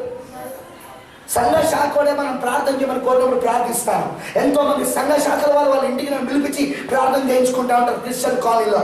ఎంతో మంది నాకు ఫోన్ చేస్తూ ఉంటారు క్రిస్టియన్ కాలనీలో. ఇక్కడే నిలబడి బ్యాప్టిస్టుని కట్టించిన నేను ఆ బ్యాప్టిస్టులో నాకు ఫోన్ చేసి ప్రార్థన చేసుకుంటాను. అప్పుడు నేను వాళ్ళకి ప్రార్థన చేస్తూ ఉంటాను. ఎందుకు ప్రార్థన చేస్తాను నేను వాళ్ళకు? వాళ్ళ శత్రువులనా? కాదు కాదు కాదు. వాళ్ళు చేసే పద్ధతులు తప్పు కనుక అది చెప్పడం నా బాధ్యత కనుక చెప్తున్నా. వాళ్ళు పట్టుకున్న ఆచారాలు తప్పు కనుక అది చెప్పడం నా బాధ్యత కనుక చెప్తున్నా. వాళ్ళు పెట్టుకున్న సిద్ధాంతాలు తప్పు కనుక అది తప్పు కనుక చెప్పడం నా బాధ్యత కనుక చెప్తున్నా. కానీ వాళ్ళ సహోదరులు వాళ్ళ సహోదరులు వాళ్ళ కష్టాలలో ఉండి నా కోసం నాకు ప్రార్థన చేయమని కోరితే ఖచ్చితంగా నేను ప్రార్థన చేస్తాను. వాళ్ళు నేను హాని చేయను. ఏసు ఎప్పుడు శాస్త్రులకు మనుషులకు హాని చేయలేదు. చేశాడా? ఎక్కడైనా ఏసు హాని చేశాడా? శాస్త్రులకు పరిశీలకు ఎంతో మంది శాస్త్రులు పరిశీలే వాళ్ళకు ప్రార్థన చేశాడు ఆయన. బైబిల్ అంటుంది, అవునా కాదా? అంత ఖండించిన ఆయన ప్రార్థన చేశాడు.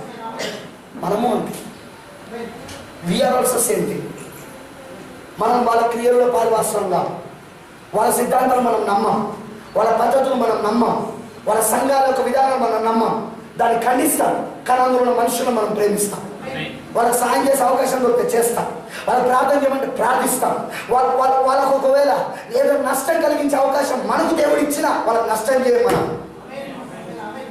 వింటున్నారా? అదే సహోదర ప్రేమ. That is brotherly kindness. దాన్ని మనం యూజ్ చేస్తాం. నా ప్రియ సోదరుడు సోదరి, మనుషులందరూ ఇలా మారుతారు కానీ మనం మారదు. ఇక్కడ చెప్పినట్టు మనుషులలో ఈ గుణాలు కనబడతాయి కానీ మనలో ఏ గుణాలు కనబడాలో తెలుసా? గలతీ 5లో చెప్పబడిన గుణాలు కనబడతాయి. ఆత్మఫలం, ప్రేమ, సంతోషం, సమాధానం, విశ్వాసం, ఆశానిగ్రహం, అవునా, సహనం, దయాళత్వం, మంచితనం, ఇవన్నీ ఈ 9 ఆత్మఫలం ఈరోజు మనలో ఉంటాయి. అవి మన గుణాలై ఉండాలి. ఆమేన్. మన పరిపూర్ణ మానవ స్వరూపంలో దుర్లక్షణం, విశ్వాసం, ఆశానిగ్రహం, జ్ఞానం, సహనం. వింటున్నారా? తర్వాత దైవభక్తి, సహోదర ప్రేమ. ఈ 7 గుణ లక్షణాలు ఈరోజు మనలో ఉన్నాయి. ఇక్కడ చెప్పబడుతున్న అంత్యకాలంలో మనుషులు స్వార్థప్రియులుగా మారిపోతారు. మనుషులు అపాయకరమైన కాలంలో వస్తాయి. ఎలాగైనా మనుషులు స్వార్థప్రియులుగా, ధనాపేక్షలుగా ఇలా మారుతారంటే లోకంలో ఉన్న వారి కోసం. మన గురించి ఏమని చెప్పబడుతుంది? లోపల ఉన్న వారి గురించి ఏమని చెప్పబడుతుంది అంటే మనలో విశ్వాసం కనబడాలి, మనలో ఆశానిగ్రహం కనబడాలి, మనలో జ్ఞానం కనబడాలి, సహనం కనబడాలి, దైవభక్తి కనబడాలి, సహోదర ప్రేమ కనబడాలి. వింటున్నారా? మరి పోయిన వారం నేను చెప్పినట్టు యేసుక్రీస్తు ఇప్పుడు ఎలాంటి వధువు కొరకు ఎదుగుతున్నాడో తెలుసా? తన గుణలక్షణములు కలిగిన వధువు కొరకు ఎదుగుతున్నాడు. ఒక పురుషుడు ఒక స్త్రీ అందంగా ఉండాలి, స్టైల్గా ఉండాలి, హైట్తో ఉండాలి, పర్సనాలిటీతో ఉండాలి అని కోరుతున్నాడంటే ఇప్పుడు వారి గుణలక్షణాన్ని ఆ అమ్మాయిలో వెతుకుతా ఉన్నాడు. ఇప్పుడు అందుకే వీడు ముందు మారలేదని చెప్పిన నేను. వీడు ముందు జగత్ పునాది వేయబడింపు ఏర్పాట్లో లేడు, అందుకే ఏర్పాట్లో లేని దారిని ఎత్తుకుంటాడని చెప్పిన నేను. చెప్పానా లేదా? That's what. అదే ఒక పురుషుడు నాకు అందం కాదు ముఖ్యం, వాక్యంలో ఉండడం ముఖ్యం. తిరిగి జన్మించిన అమ్మాయి ఉండాలి, ప్రార్థనాపూర్వకంగా ఉండే అమ్మాయి ఉండాలి, వాక్యానికి లోబడే అమ్మాయి ఉండాలి, స్టైల్గా తయారైన అమ్మాయి కాదు. ఆమె నీట్గా శుభ్రంగా ఉంటే చాలు అని అన్నారు అనుకో.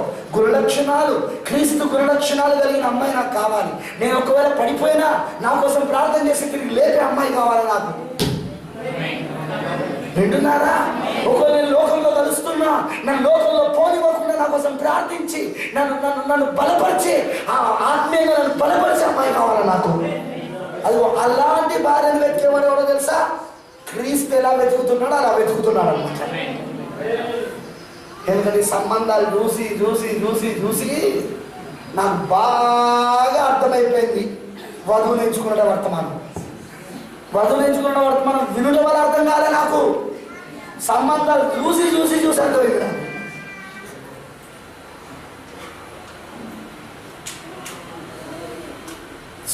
నిజం.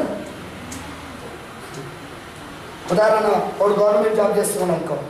ఇప్పుడు గవర్నమెంట్ జాబ్ రాకముందు ప్రార్థన చేస్తాం, ప్రభువా ఇతనికి ఒక మంచి జాబ్ ఇవ్వు ప్రభువా, గవర్నమెంట్ జాబ్ ఇవ్వు ప్రభువా, ఆర్థికంగా ఇతను పాపం ఇబ్బందులో ఉన్నాడు, వీడి కుటుంబం ఆర్థిక ఇబ్బందులో ఉంది, దేవా దయతలిచి ఇతనికి ఆర్థికంగా సాయం చేసే విధంగా గవర్నమెంట్ జాబ్ ఇవ్వు ప్రభు అంటే దేవుడు గవర్నమెంట్ జాబ్ ఇచ్చాడు. ఇప్పుడు వీడేమంటాడో తెలుసు, అమ్మాయి దగ్గరకు వచ్చాడు, నాకు గవర్నమెంట్ జాబ్ ఉంది కాబట్టి పాస్టర్ గారు కనీసం నాకు ఒక 5 లక్షలైనా కావాలి. అసలు ఈ గవర్నమెంట్ జాబ్ రావడానికి ఎంత ప్రార్థన చేస్తున్నారా మేము? అది మర్చిపోయామా? అప్పుడు ఆర్థిక ఇబ్బందులో ఉన్నాం పాస్టర్ గారు, ప్లీజ్ పాస్టర్ గారు, మేము చాలా కష్టాలలో ఉన్నాం పాస్టర్ గారు, సంఘాన్ని చెప్పండి పాస్టర్ గారు, ఉపవాస ప్రార్థనలో పెట్టండి పాస్టర్ గారు, మా కోసం ప్రార్థించండి పాస్టర్ గారు. ఓకే ఓకే అలాగనే అలాగనే అలాగనే ప్రభు వీళ్ళకి దయచేవా ప్రభు, ప్లీజ్ ప్రభు అని ప్రార్థన చేసినాం. సంఘం ప్రార్థించింది, నేను ప్రార్థించిన. ఓ దేవుడి కృప వలన ఆర్థికంగా దేవుడు అభివృద్ధిపరిచాడు. ఇప్పుడు ఒక గవర్నమెంట్ జాబ్ ఇచ్చాడు, ఇప్పుడు ఓ హోదా ఉంది, ఓ ఇల్లు ఉంది, ఓ బైక్ ఉంది. ఇప్పుడు ఏమన్నాడు తెలుసా? 5 లక్షలు కావాలా? బుద్ధిహీనుడా, ఇలాంటి వాళ్ళని తెలిస్తే అసలు గవర్నమెంట్ జాబే రావద్దని ప్రార్థన చేసేటోని, నువ్వు ఇల్లే కట్టొద్దని ప్రార్థన చేసేటోని. బుద్ధి లేని కదా.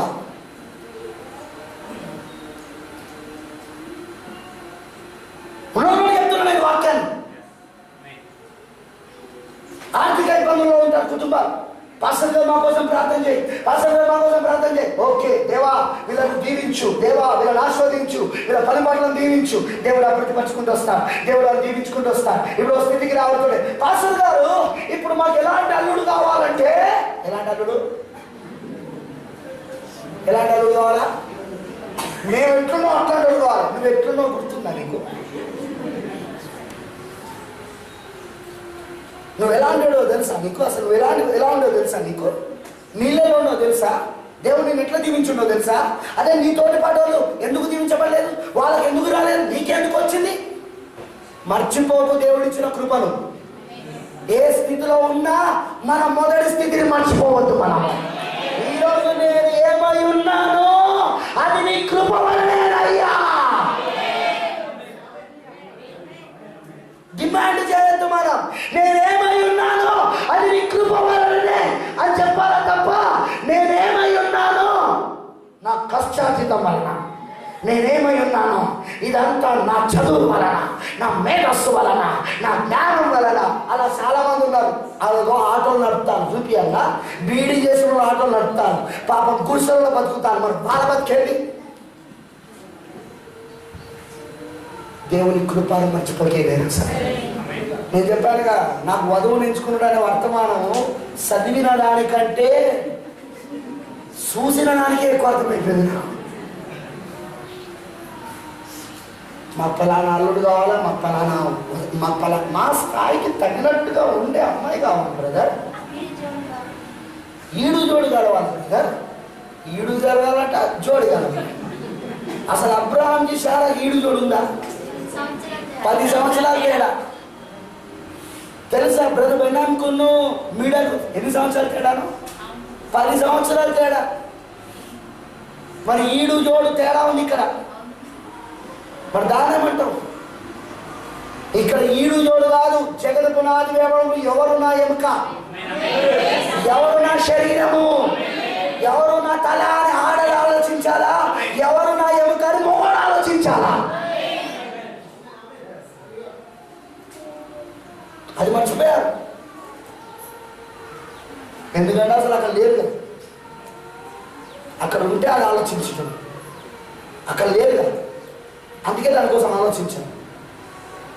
గుర్తుంచుకోండి ప్రియులారా, ఏసు ఎవరి కోసం ఆలోచిస్తున్నాడో తెలుసా? అక్కడ ఉన్న వాళ్ళ కోసం. జగత్ పునాది వేవనపు ఎవరిలో ఆయన ఉన్నారో వాళ్ళ కోసం ఆలోచిస్తారు. ఈ రోజు కూడా ఒక పురుషుడు ఎలాంటి స్త్రీ కోసం ఆలోచిస్తాడు తెలుసా? అక్కడున్న అమ్మాయి కోసం ఆలోచిస్తాడు. అక్కడ నాకు ఎవరు జోడు, అక్కడ దేవుడు నాకు ఎవరిని ఏకశరీరంగా చేశాడు అని ఆలోచిస్తాను. అంతేగాని బ్యాక్గ్రౌండ్లని, ఫ్రంట్ గ్రౌండ్లని, లేకపోతే కులమని, మతమని, ప్రాంతమని ఇవన్నీ ఆలోచించాడు. ఒకటే, ప్రభువా నువ్వు నా కోసం ఏర్పరచబడినది నాకు కావాలి.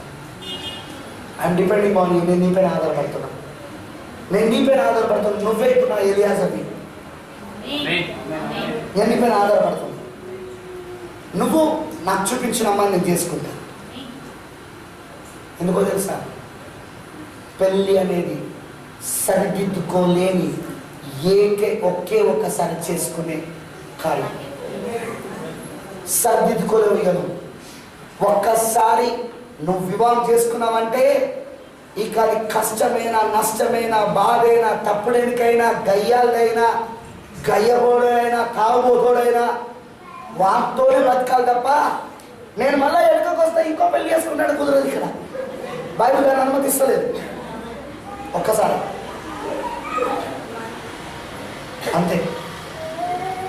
నా ప్రియమైన సోదరుడు, సోదరుడు, ఈరోజు మనుషులందరూ ఇలా మారాలి. బైబిల్ చెప్తున్నాడు, జరుగుతారు, కనబడతారు. ఈవెన్ చర్చస్లో కూడా జరుగుతారు, కనబడతారు. పైకి భక్తి గలవారే ఉండి వీళ్ళెవరు? క్రైస్తవులు. ప్రవక్త అంటాడు భక్తి గలవారు ఎవరంటే క్రైస్తవులు. వీళ్ళు పైకి భక్తి గలవారుగా ఉంటారు, కానీ దాని శక్తిని మాత్రం వాళ్ళు కనబడుతున్నారు మనకి. ఇప్పటికీ దేవుడి కంటే ఎక్కువ సుఖానుభవాన్ని కోరుకుంటారు, కనబడుతున్నారు మనకు. అంతేకాదు ఎప్పుడు నేర్చుకోవచ్చు కూడా సత్య విషయమైన అనుభవం ఎప్పుడు పొందలేని అవివేక స్త్రీలలో ఇంట్లోకి జోడుతారు. అట్లనే జరిగింది మన వరంగల్.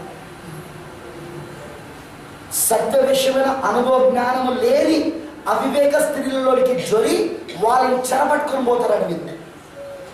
ఇప్పుడు అట్లనే జరుగుతుంది అంతా.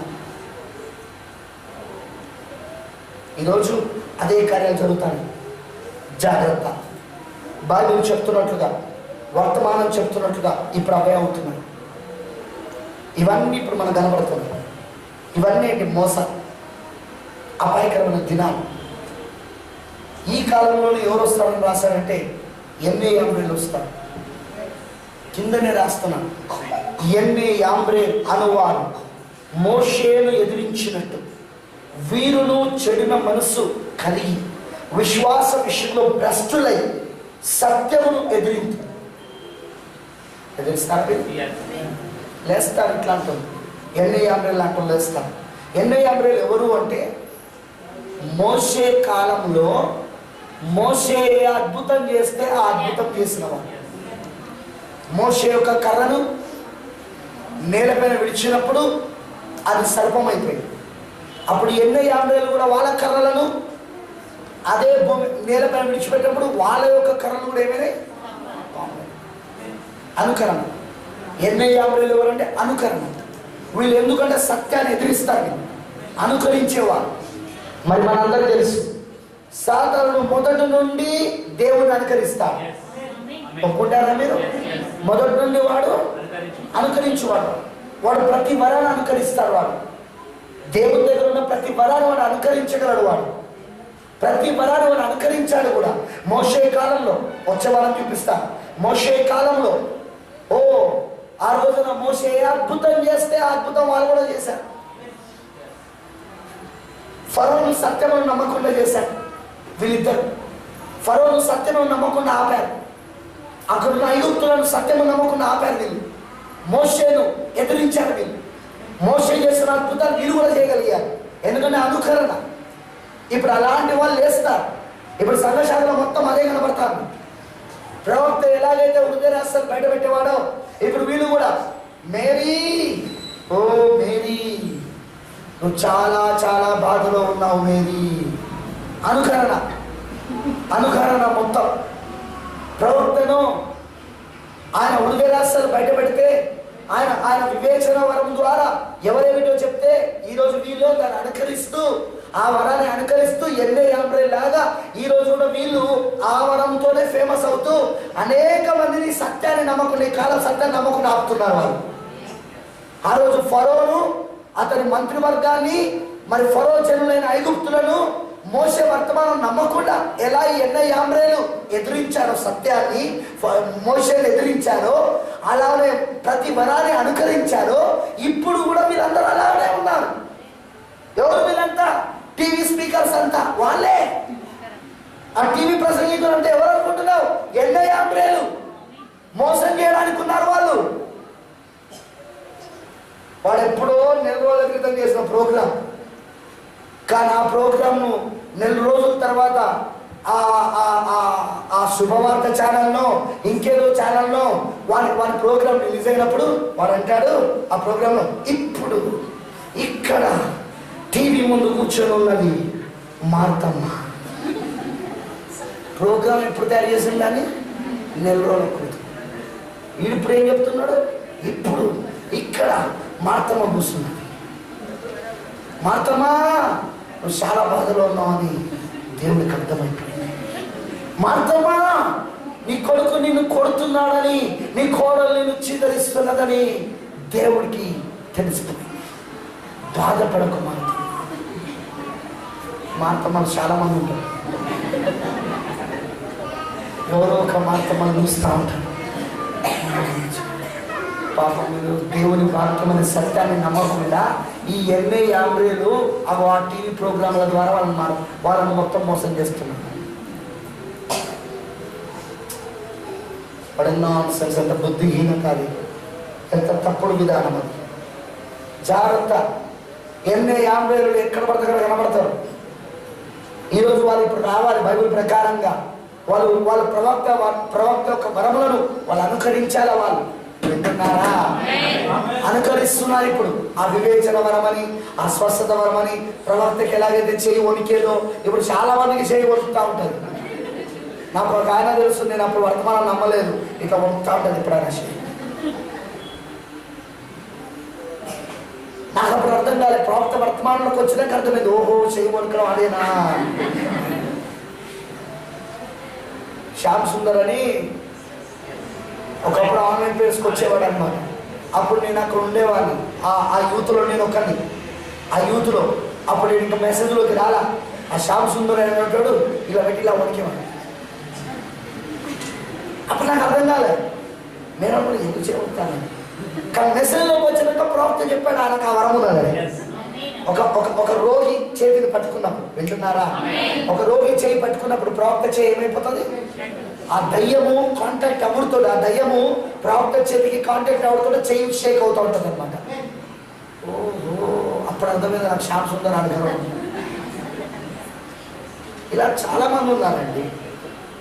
చేతులకి వెళ్ళి రక్తం గారుతున్నట్టు, నొసట్లకి వెళ్ళి నూనె గారుతున్నట్టు అనుకరణ. ఇవన్నీ అనుకరణ అన్నమాట. ఇవన్నీ ఎన్నే యాంబ్రేలు మోసం చేయడానికి బయలుదేరిన వాళ్ళు. మనం ఎన్నడూ వాటిని నమ్మకూడదు.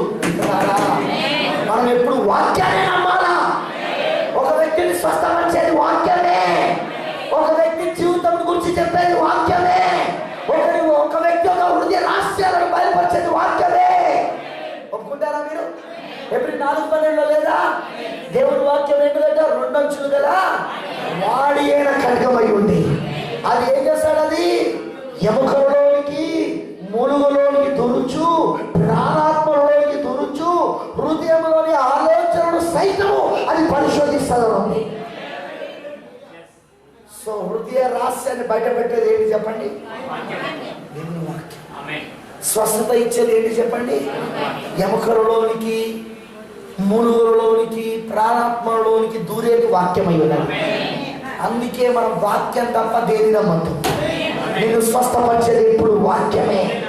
నీ గురించి బోధించేది ఎప్పుడు వాక్యమే. నీ హృదయ రహస్యాలను బయటపెట్టేది ఎప్పుడు వాక్యమే. వీళ్ళందరూ ఎన్నే యాంబ్రేలు జాగ్రత్త. బైబిల్ చెప్తున్నాడు ఎన్నే యాంబ్రేలు రావాలా. వచ్చారు. మోషేని ఎదిరించినట్టు వీళ్ళు ఎదిరిస్తారు. ఈ కాలం సత్యాన్ని ఎదిరిస్తారు, ఈ కాలం వర్తమానాన్ని ఎదిరిస్తారు, ఈ కాలం యొక్క నిరూపించబడిన వర్తమానాన్ని ఎదిరిస్తారు వీళ్ళు. ఎందుకంటే వీళ్ళకున్న వరాలు అనుకరించే వరాలు వీళ్ళు. ఈ అనుకరణ వరాలతో మోసే అద్భుతం చేస్తే అదే అద్భుతం వీళ్ళు కూడా చేశారు. అలానే ఈ రోజున ప్రవక్త వివేచన అన్నాడు, వీళ్ళు వివేచన మొదలు పెట్టారు. ప్రవక్త చేయి వణకడం అన్నాడు, వీళ్ళు వణకడం మొదలు పెట్టారు. ప్రవక్త స్వస్థత గురించి చెప్పాడు, వీళ్ళు స్వస్థత మొదలు పెట్టారు. వింటున్నారా? అర్థమైందని సేమ్ ప్రవక్త వచ్చిన తర్వాత వీళ్ళందరూ బయలుదేరారు అనుకరించేవాళ్ళు. ఎన్నే యాంబ్రేలు వాళ్ళు ఇప్పుడు వీధి వీధి కనబడతారు. ఎన్నే యాంబ్రేలు వీధి వీధికి. జాగ్రత్త, ఈ ఎన్నే యాంబ్రేలు ఇప్పుడు రావాలి, వచ్చారు. అంత్యకాలం కాబట్టి వాళ్ళతో మనం మోసపోవద్దు. అందుకే వాళ్ళ కూటాలకు మనం పోవు. ఎందుకు మనం వాళ్ళ కూటాలకు అర్థమైందా? అర్థమైందా? వాళ్ళు ఎన్నే యాంబ్రేలు అనే వాక్యం చెప్పేసింది మనకు. వాళ్ళు ఎవరు? ఒకసారి నేను మాస్టర్ని అడిగాను, నీకు దేవుడు ఇన్ని వరాలు ఇచ్చాడు కదా, మరి యేసుక్రీస్తు వంశం గురించి నీకు బైబిల్ చెప్తున్నది నమ్మవాన్ని. అతను అన్నాడు, నేను తండ్రి కుమార పరిశుద్ధాత్మ నామంలోని భాష నమ్ముతాను కాబట్టి నేను అన్ని వరాలను ఉట్టియాలి. అట్లా మరి లేకపోతే బైబిల్ వాక్యం కంటే ఎక్కువ నానే నీ వరం. ఒకవేళ నీ వరం బైబిల్ వాక్యాన్ని సపోర్ట్ చేయాలి. ఎందుకంటే వాక్యంలో నుండి వచ్చింది వరం అనేది. ఇప్పుడు నీకున్న వరం వాక్యంలో నుండి వచ్చుంటే వాక్యాన్ని సపోర్ట్ చేస్తాను. వాక్యం యేసుక్రీస్తుల భాషమని ఉంది కదా, నువ్వు తండ్రి కుమార పరిశుద్ధాత్మ అంటాను. ఎట్లయితే చెప్పున్నాను నీతో నేను మాట్లాడకు, నాకేం బాగుంది. నువ్వు ఎన్న యాభై నాకు అర్థమైపోయిన ఆ స్పిరిట్స్ ఇప్పుడు పనిచేస్తా ఉంటాయి. ఒకసారి ఓ బ్రదర్ కూర్చోబెట్టి ఇప్పుడు ట్రై సిటీ ప్రెసిడెంట్ అన్నారు, మన వరంగల్ ట్రై సిటీ ప్రెసిడెంట్ అన్నారు, క్రిస్టియన్ ప్రెసిడెంట్ అనమాట, క్రిస్టియన్ ఫెలోషిప్కి, ట్రై సిటీ క్రిస్టియన్ ఫెలోషిప్కి. అతను ఒకసారి నన్ను కూర్చోబెట్టి నర్సంపేటలో చెప్పండి డౌట్ ఏంటి చెప్పాను. యేసుక్రీస్తు నామ బాప్తిస్మం రైటా, తండ్రి కుమార పరిశుద్ధాత్మ నామ బాప్తిస్మం రైటా అని. అది తప్ప ఇంకేదో అడగండి. అప్పుడే అది తప్ప నాకు ఇంకేదొద్దు అని. నేను కొడతా, నువ్వు బాగా మాట్లాడుతావు, నేను కొడతా. కొట్టడం వలన కూడా నువ్వెవరో నేనెవరో వెళ్ళిపోతున్నా. ఊరికా నీతో మాట్లాడలేదు, వెళ్ళిపో, అనవసరంగా నేను కూర్చోబెట్టాను అన్నాడు. అంతే. ఎన్నయ్య అంబ్రేలు వాళ్ళు చెప్పలేరు, వాళ్ళు వాక్యాన్ని ఒప్పుకోలేరు, వాళ్ళు సత్యాన్ని ఒప్పుకోలేరు, వాళ్ళు అపోస్తల బోధన ఒప్పుకోలేరు, వాళ్ళు బైబిల్లో ఉన్న బోధన ఒప్పుకోలేరు. వాళ్ళు ఎన్నయ్య అంబ్రేలు వరాలు ఉంటాయి, అనుకరించే వరాలు, కానీ నిజమైన కావాలి. అనుకరించే వరాలు మోసం చేయడానికి, ప్రజలను సత్యం నమ్మకుండా చేయడానికి అనుకరించే వరాలు. అందుకే ఈరోజు మనం మోసపోకుండా ఉన్నాం. సంతోషంగా లేదా? ఎన్నో యాభైలు ద్వారా మనం మోసపోలేదు ఈ రోజున. ఓ దేవుడికి మనం కలుగును కాక. ఈ టీవీ ప్రసంగికుల ద్వారా మనము, ఈ వరాలను అనుకరించే వాళ్ళ ద్వారా మనము మోసపోకుండా ఉన్నాం ఈ రోజున. వావ్, దేవుడికి మనం కలుగును కాక. అందుకే వాళ్ళ మీటింగ్స్కి మనం వెళ్తామా? వెళ్తానామంటే ఎన్నో యాభై ద్వారా మోసపోయినామని అర్థం. బ్రదర్ అక్కడ పేరు బట్టి పిలుస్తారట. బ్రదర్ 10,000 మందిలో ఎవ్వడైనా పిలవగలడు. పేరు బట్టి ఎవ్వడైనా పిలుస్తాడు. కానీ వాడిని చైనాకి తీసుకుపోయిన వరకు ఇప్పుడు పిలువుదా, అక్కడ పేరు పిలువు. అక్కడ పేర్లన్నీ ఆ శంస కింద తెస్తే ఏ శబ్దం వస్తుందో ఆ శబ్దం పేరు పెడతారు వాళ్ళు. ఒకవేళ శబ్దం ఠింగ్ అన్నారు అంటే ఠింగ్. నిజం.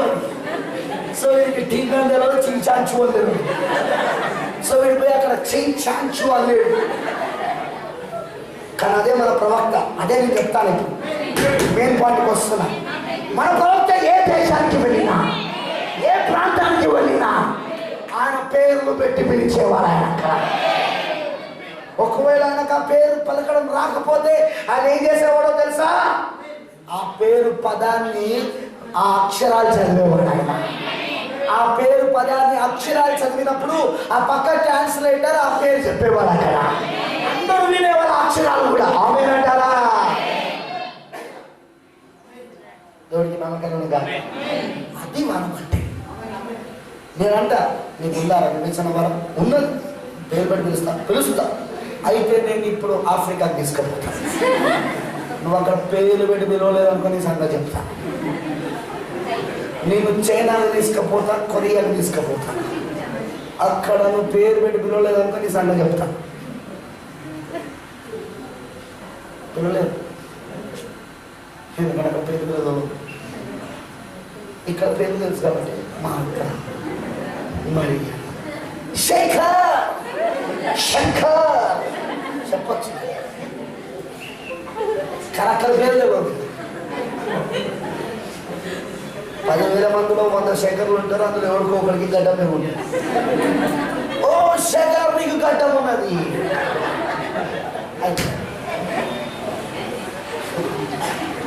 ఎన్నే యాంబ్రేలు వీళ్ళంతా. ఎవరు వీళ్ళు? ఎన్నే యాంబ్రేలు అనుకరించువారు, నిజవరం కాగలరు. వింటున్నారా? నేను అప్పుడప్పుడు అంటే 10,000 మందిలో నన్ను పిలిస్తే, నాకు పాల్సల్లాకి పోటీ పెడితే 10 మంది పేర్లు ఆయన పిలవను, 10 మంది పేర్లు నేను పిలుస్తా. ఆయన చెప్పిన దాంట్లో 5 తప్పు ఉంటాయి, కానీ నేను చెప్పిన దాంట్లో 9 రేటు ఉంటాయి. నాకు ఇంకా బాగా తెలుసు సైకాలజీ. అవన్నీ సైకాలజీ వింటే అదంతా ప్రజలను నాడి పట్టేసుకున్నారు. వీళ్ళు మంచిగా సంపాదిస్తాం, ఒక్కొక్క కోట్లు కోట్లు కోట్లు, ప్యాంట్లు అన్ని కోట్లు కోట్లు సంపాదిస్తాం, ప్యాంట్లు మాత్రం లేవు. ప్రజలను నాడి పట్టేసింది, జనాల నాడేందో అర్థమైపోయింది. ఓడు అమ్మ, చెల్లి, అక్క, తమ్ముడా, ఎవడు హైదరాబాద్లో ఉంటాడు అని వాడు ఏదో దీనమైన స్టోరీ చెప్పుడుతోటే ఇక్కడ జనం తెలుసా. సినిమాలో కూడా పోయినాక ఏడుపు కొట్టే సినిమాలు చూసి అందరు ఏడుతా ఉంటారు. అట్లనే వీందనమాట. ఇది కూడా అంతే, సైకాలజీ పట్టేసిన మనుషుల సైకాలజీ. ఏదో కథ చెప్తాడు వాడు, దాంట్లో అది హృదయాలను తాకే కథ. అదే కథను కనుక డైరెక్టర్కి దొరికితే, వాడు సినిమా తింటే అదే కథ ఈ సినిమా చూసేటప్పుడు పెడతా ఉంటుంది. అదే సినిమా అర్థమైందా? టాలెంట్స్ అనమాట ఇవన్నీ. ఎవడు చెప్తాడు ఇలాంటి టాలెంట్ పోవడం నా దగ్గర?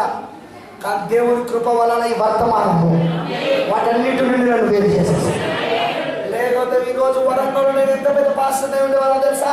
నా చర్చిలో 8,000 మంది ఉండేవాళ్ళో తెలుసా? నేను ఎంత పెద్ద కోటీశ్వరుడు అయి ఉండేవాళ్ళో తెలుసా? ఈ టాలెంట్ అన్ని నాకు బాగా తెలుసు. మనిషి సైకాలజీ నాకు బాగా తెలుసు. ఎవరిని ఎక్కడ కొట్టాలో నాకు తెలుసు, ఎవరిని ఎక్కడ పెట్టాలో తెలుసు. చర్చిలో ఎవరిని ఏ విధంగా మంచి రాజకీయంగా వాడుకోవాలో నాకు తెలుసు. కానీ అవన్నీ దయ్యం, అవన్నీ దురాత్మ.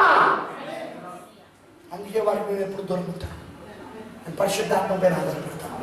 ప్రభు నా తలాంతులు వద్దు, ప్రభు నీ స్వబుద్ధిని ఆధారం చేసుకోవాలి. కానీ వర్తమానంలో అన్నావు ఎన్నడూ నువ్వు ఆధారం చేసుకోవద్దని. ప్రభు నాకు ఆ స్వబుద్ధే వద్దు ప్రభువా, నాకు ఆ జ్ఞానమే వద్దు ప్రభువా, నాకు ఆ తెలివితేటలే వద్దు ప్రభువా, నాకు నీ వాక్యం కావాలి.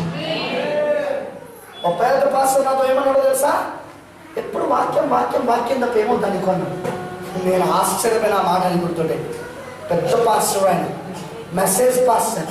వాక్యం వాక్యం వాక్యం తప్ప ఏమొద్దా అంటే, వాక్యం కాకుండా ఇంకేముందని ఆలోచిస్తే, వాళ్ళలాగా నేను తెలియగలవాడుగా ఉండాలి, వాళ్ళలాగా నేను జ్ఞానిగా ఉండాలి, వాళ్ళలాగా నేను ఎవరిని ఎక్కడ పెట్టుకొని వాడుకోవాలి, వాళ్ళని వాడుకోవాలి, వేసదారిగా బతకాలి. అది నా వల్ల కాదు, అది నా స్వభావం కాదు, నాది పక్షిరాజు స్వభావం కాదు. నేను స్ట్రైట్ ఫార్వర్డ్గా ఉంటాను. ఏదో వేషధారణ నాకు నచ్చదు. నేను తప్పు చేశాను ఒప్పుకుంటాను, నేను పాపం చేశాను ఒప్పుకుంటాను. కానీ వేషధార తిరిగి దాన్ని కప్పిపుచ్చుకోవడానికి చూడండి. సో ఈరోజు ఎన్నో యాభైలు వచ్చాను, మెసేజ్లో కూడా ఉన్నా, కానీ మనం వాటిని నమ్మం. ఎందుకంటే మనం మెసేజ్ ప్రకారంగా ఇవన్నీ వస్తాయని మన ప్రవక్త ముందే చెప్పాడు. కాబట్టి మనం జాగ్రత్త అవునంటారా? అందుకే ఆ కుట్టాల బొమ్మ. అందుకే అలాంటి వాళ్ళని మనం మాదిరిగా తీసుకోం. అలాంటి వాళ్ళని మనం ఎన్నడూ మాదిరిగా తీసుకోం. అలాంటి వాళ్ళని ఎన్నడూ మనము ఎగ్జాంపుల్గా ఉదాహరణగా తీసుకో. వాళ్ళు ఎన్నో ఆంబ్రేలు అంటమే తప్ప వాళ్ళ నిజ సేవకులను మనం చెప్పం. వింటున్నారా? వాళ్ళు మన ఉదాహరణ కాదు. మన ఉదాహరణ మోషే, నిజ ప్రవక్త, అకాల ప్రవక్త. అవునంటారా? ఈరోజు మన ఉదాహరణ మన ప్రవక్త విలియం మ్యారన్ బ్రెన్హమ్ తప్ప మన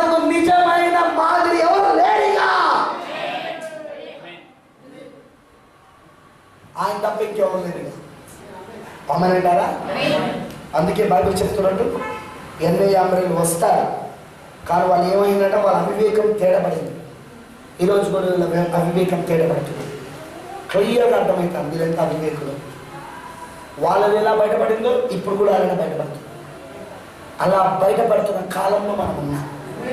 అందుకే వధువుగా మనం ఎన్నయ్యామరేల చేత మోసపోవు, వధువుగా బిలాము బోధకుల చేత మోసపోవు, వధువుగా మనము యెజబెలు చేత మోసపోము. వింటున్నారా? పెళ్లి కుమార్తెగా మనం యెజబెలు చేత మోసపోము. ఆమేన్. అలాగే నికాలేలు బోధన అనుసరించి వారి చేత కూడా వధువుగా మనం మోసపోము. ఈ ఎన్నయ్యామరేల ద్వారా కూడా మనం మోసపోము. వింటున్నారా? ఎందుకంటే సాధ్యమైతే ఏర్పరచబడిన వారిని సైతము మోసపరచుడు వాడు ప్రయత్నిస్తాడు. కానీ ప్రవక్త ఏమన్నాడు? thus say the Holy Ghost, పరిశుద్ధాత్మ ఇలాగ సెలవిస్తున్నాడు, ఈ కాలం వధువు మోసపోతుందా? సో వీళ్ళెవ్వరు మనల్ని మోసం చేయగలరా? వధువుని మోసం చేయదు. నువ్వు వధువు అయితే మోసపో. ఒకటి గుర్తుంచుకో, వధువు మోసపోదు, మోసపోయేది వధువు కాదు. వధువు మోసపోదు, మోసపోయేది అది మర్చిపోకండి. సో వధువు మోసపోదు, కానీ మోసపోయేది వధువు కాదు. అందుకే మనం వధువు కాబట్టి మోసపోము. దేవుడి తంత్రాలన్నీ మనకు చెప్పేశాడు ఆల్రెడీ. వాని పన్నాగాలు, వాని తంత్రాలు, వాని విధానాలు, వాడు ఎలా వస్తారు మోసం చేయడానికి అన్ని దేవుడు వాని మార్గాలని, వాని బలహీనతలని, వాని బలాలని అన్నీ చెప్పేశాడు. అవన్నీ వర్తమానంలో మనం నేర్చుకున్నాం. ఇప్పుడు వాడికి ఎలా వచ్చినా, ఏ రూపంలో వచ్చినా మనం మోసపోము, మనం వాక్యంలోనే నిలబడతాము. దేవుడికి మహిమ కలుగును గాక. అర్థమైందా అందరికీ? సో అందుకే ఎన్నయ్యామరేలు వచ్చిన మనం నేను చేసి ప్రార్థన చేసుకున్నాం.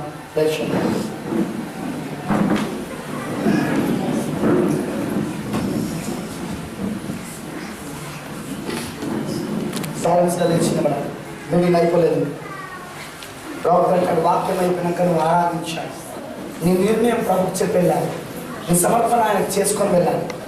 అది ఆరాధనలో చివరి భాగం. So let's do it. మనం రెండు చేతులు పైకెత్తి, ప్రభువా నేను మోసపోకుండా నన్ను కాపాడుతున్నందుకు వందనాలని చెప్తాను. బిలాము బోధకులు ఈ మెసేజ్లో వచ్చారు, కానీ నేను మోసపోకుండా నన్ను కాపాడుతున్నారు. నికాలేతులను అనుసరించేవారు ఈ మెసేజ్లో ఉన్నారు, నికాలేతు బోధనను అనుసరించేవారు, అందులో కూడా పడకుండా నన్ను కాపాడినావు. యెజబెలు స్త్రీ ఇప్పుడు ఈ మెసేజ్లో వచ్చింది, అందులో కూడా నేను పడిపోకుండా నన్ను కాపాడినావు. ఎన్నయ్యామరేలు కూడా ఉన్నారు ఇప్పుడు, వాళ్ళ ద్వారా కూడా నేను పడిపోకుండా, మోషేని ఎదిరించినట్టుగా వాళ్ళు ఎదిరిస్తున్నారు, కానీ వాళ్ళ ద్వారా కూడా నేను పడిపోకుండా నన్ను నిలబెట్టేందుకు వందనాలు దేవా అని ప్రభుకు సమర్పించు.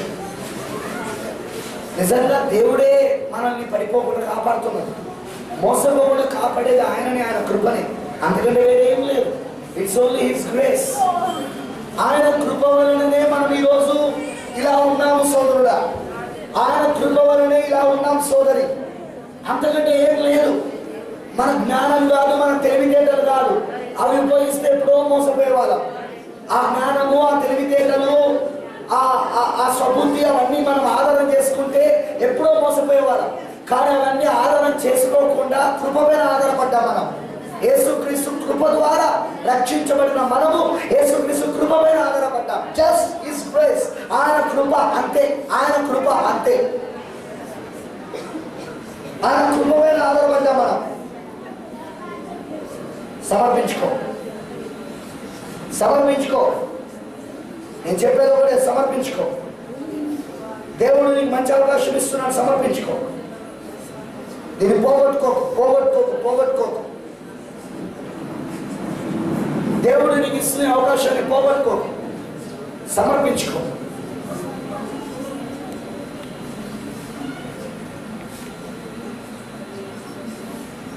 నా కృపకు దేవా, నా జ్ఞానం కాదు, వాక్యం ప్రత్యక్షత ఉన్నాను. నా జ్ఞానం వద్దు కానీ వాక్యం బయలుపాటిన్నాను. పరిశుద్ధాత్మ ద్వారా నీ వాక్యం బయలుపాటింది. నా జ్ఞానం అక్కర్లేదు, నా కృప ఉన్నాను అని ప్రార్థన చేయి సిస్టర్, ప్రార్థన చేయి బ్రదర్. థ్యాంక్ యూ లార్డ్,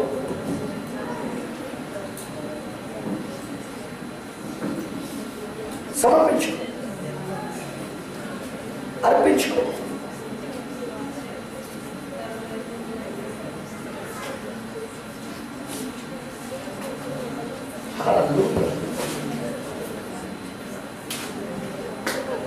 దేవుని ఆరాధించు, అడుగు. దేవుడు మౌనంగా ఎందుకు ఉంటున్నాడు?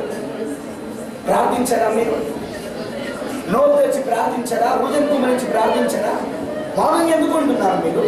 ఎవరో ఏమనుకుంటారో అని ఆలోచిస్తున్నారా? దేవుడు ఏమనుకుంటాడో ఆలోచించరా? ప్రభువా, నాకు జ్ఞానం వద్దు దేవా, నాకు వాక్య ప్రత్యక్షత ఇవ్వు. నాకు తెలివితేటలు వద్దు ప్రభువా, నాకు కృప ఇవ్వు ప్రభువా.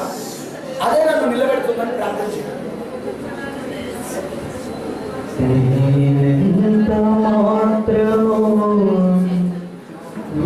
కృపకు పాత్రుడను కాను, నేనెంత మాత్రము నీ కృపకు పాత్రుడను కాను. అయినా నీవు చూపిన కృపకై, అయినా నీవు చూపిన కృపకై నే ధన్యుడనైతిని యేసయ్యా, నే ధన్యుడనైతిని యేసయ్యా, నే ధన్యుడనైతిని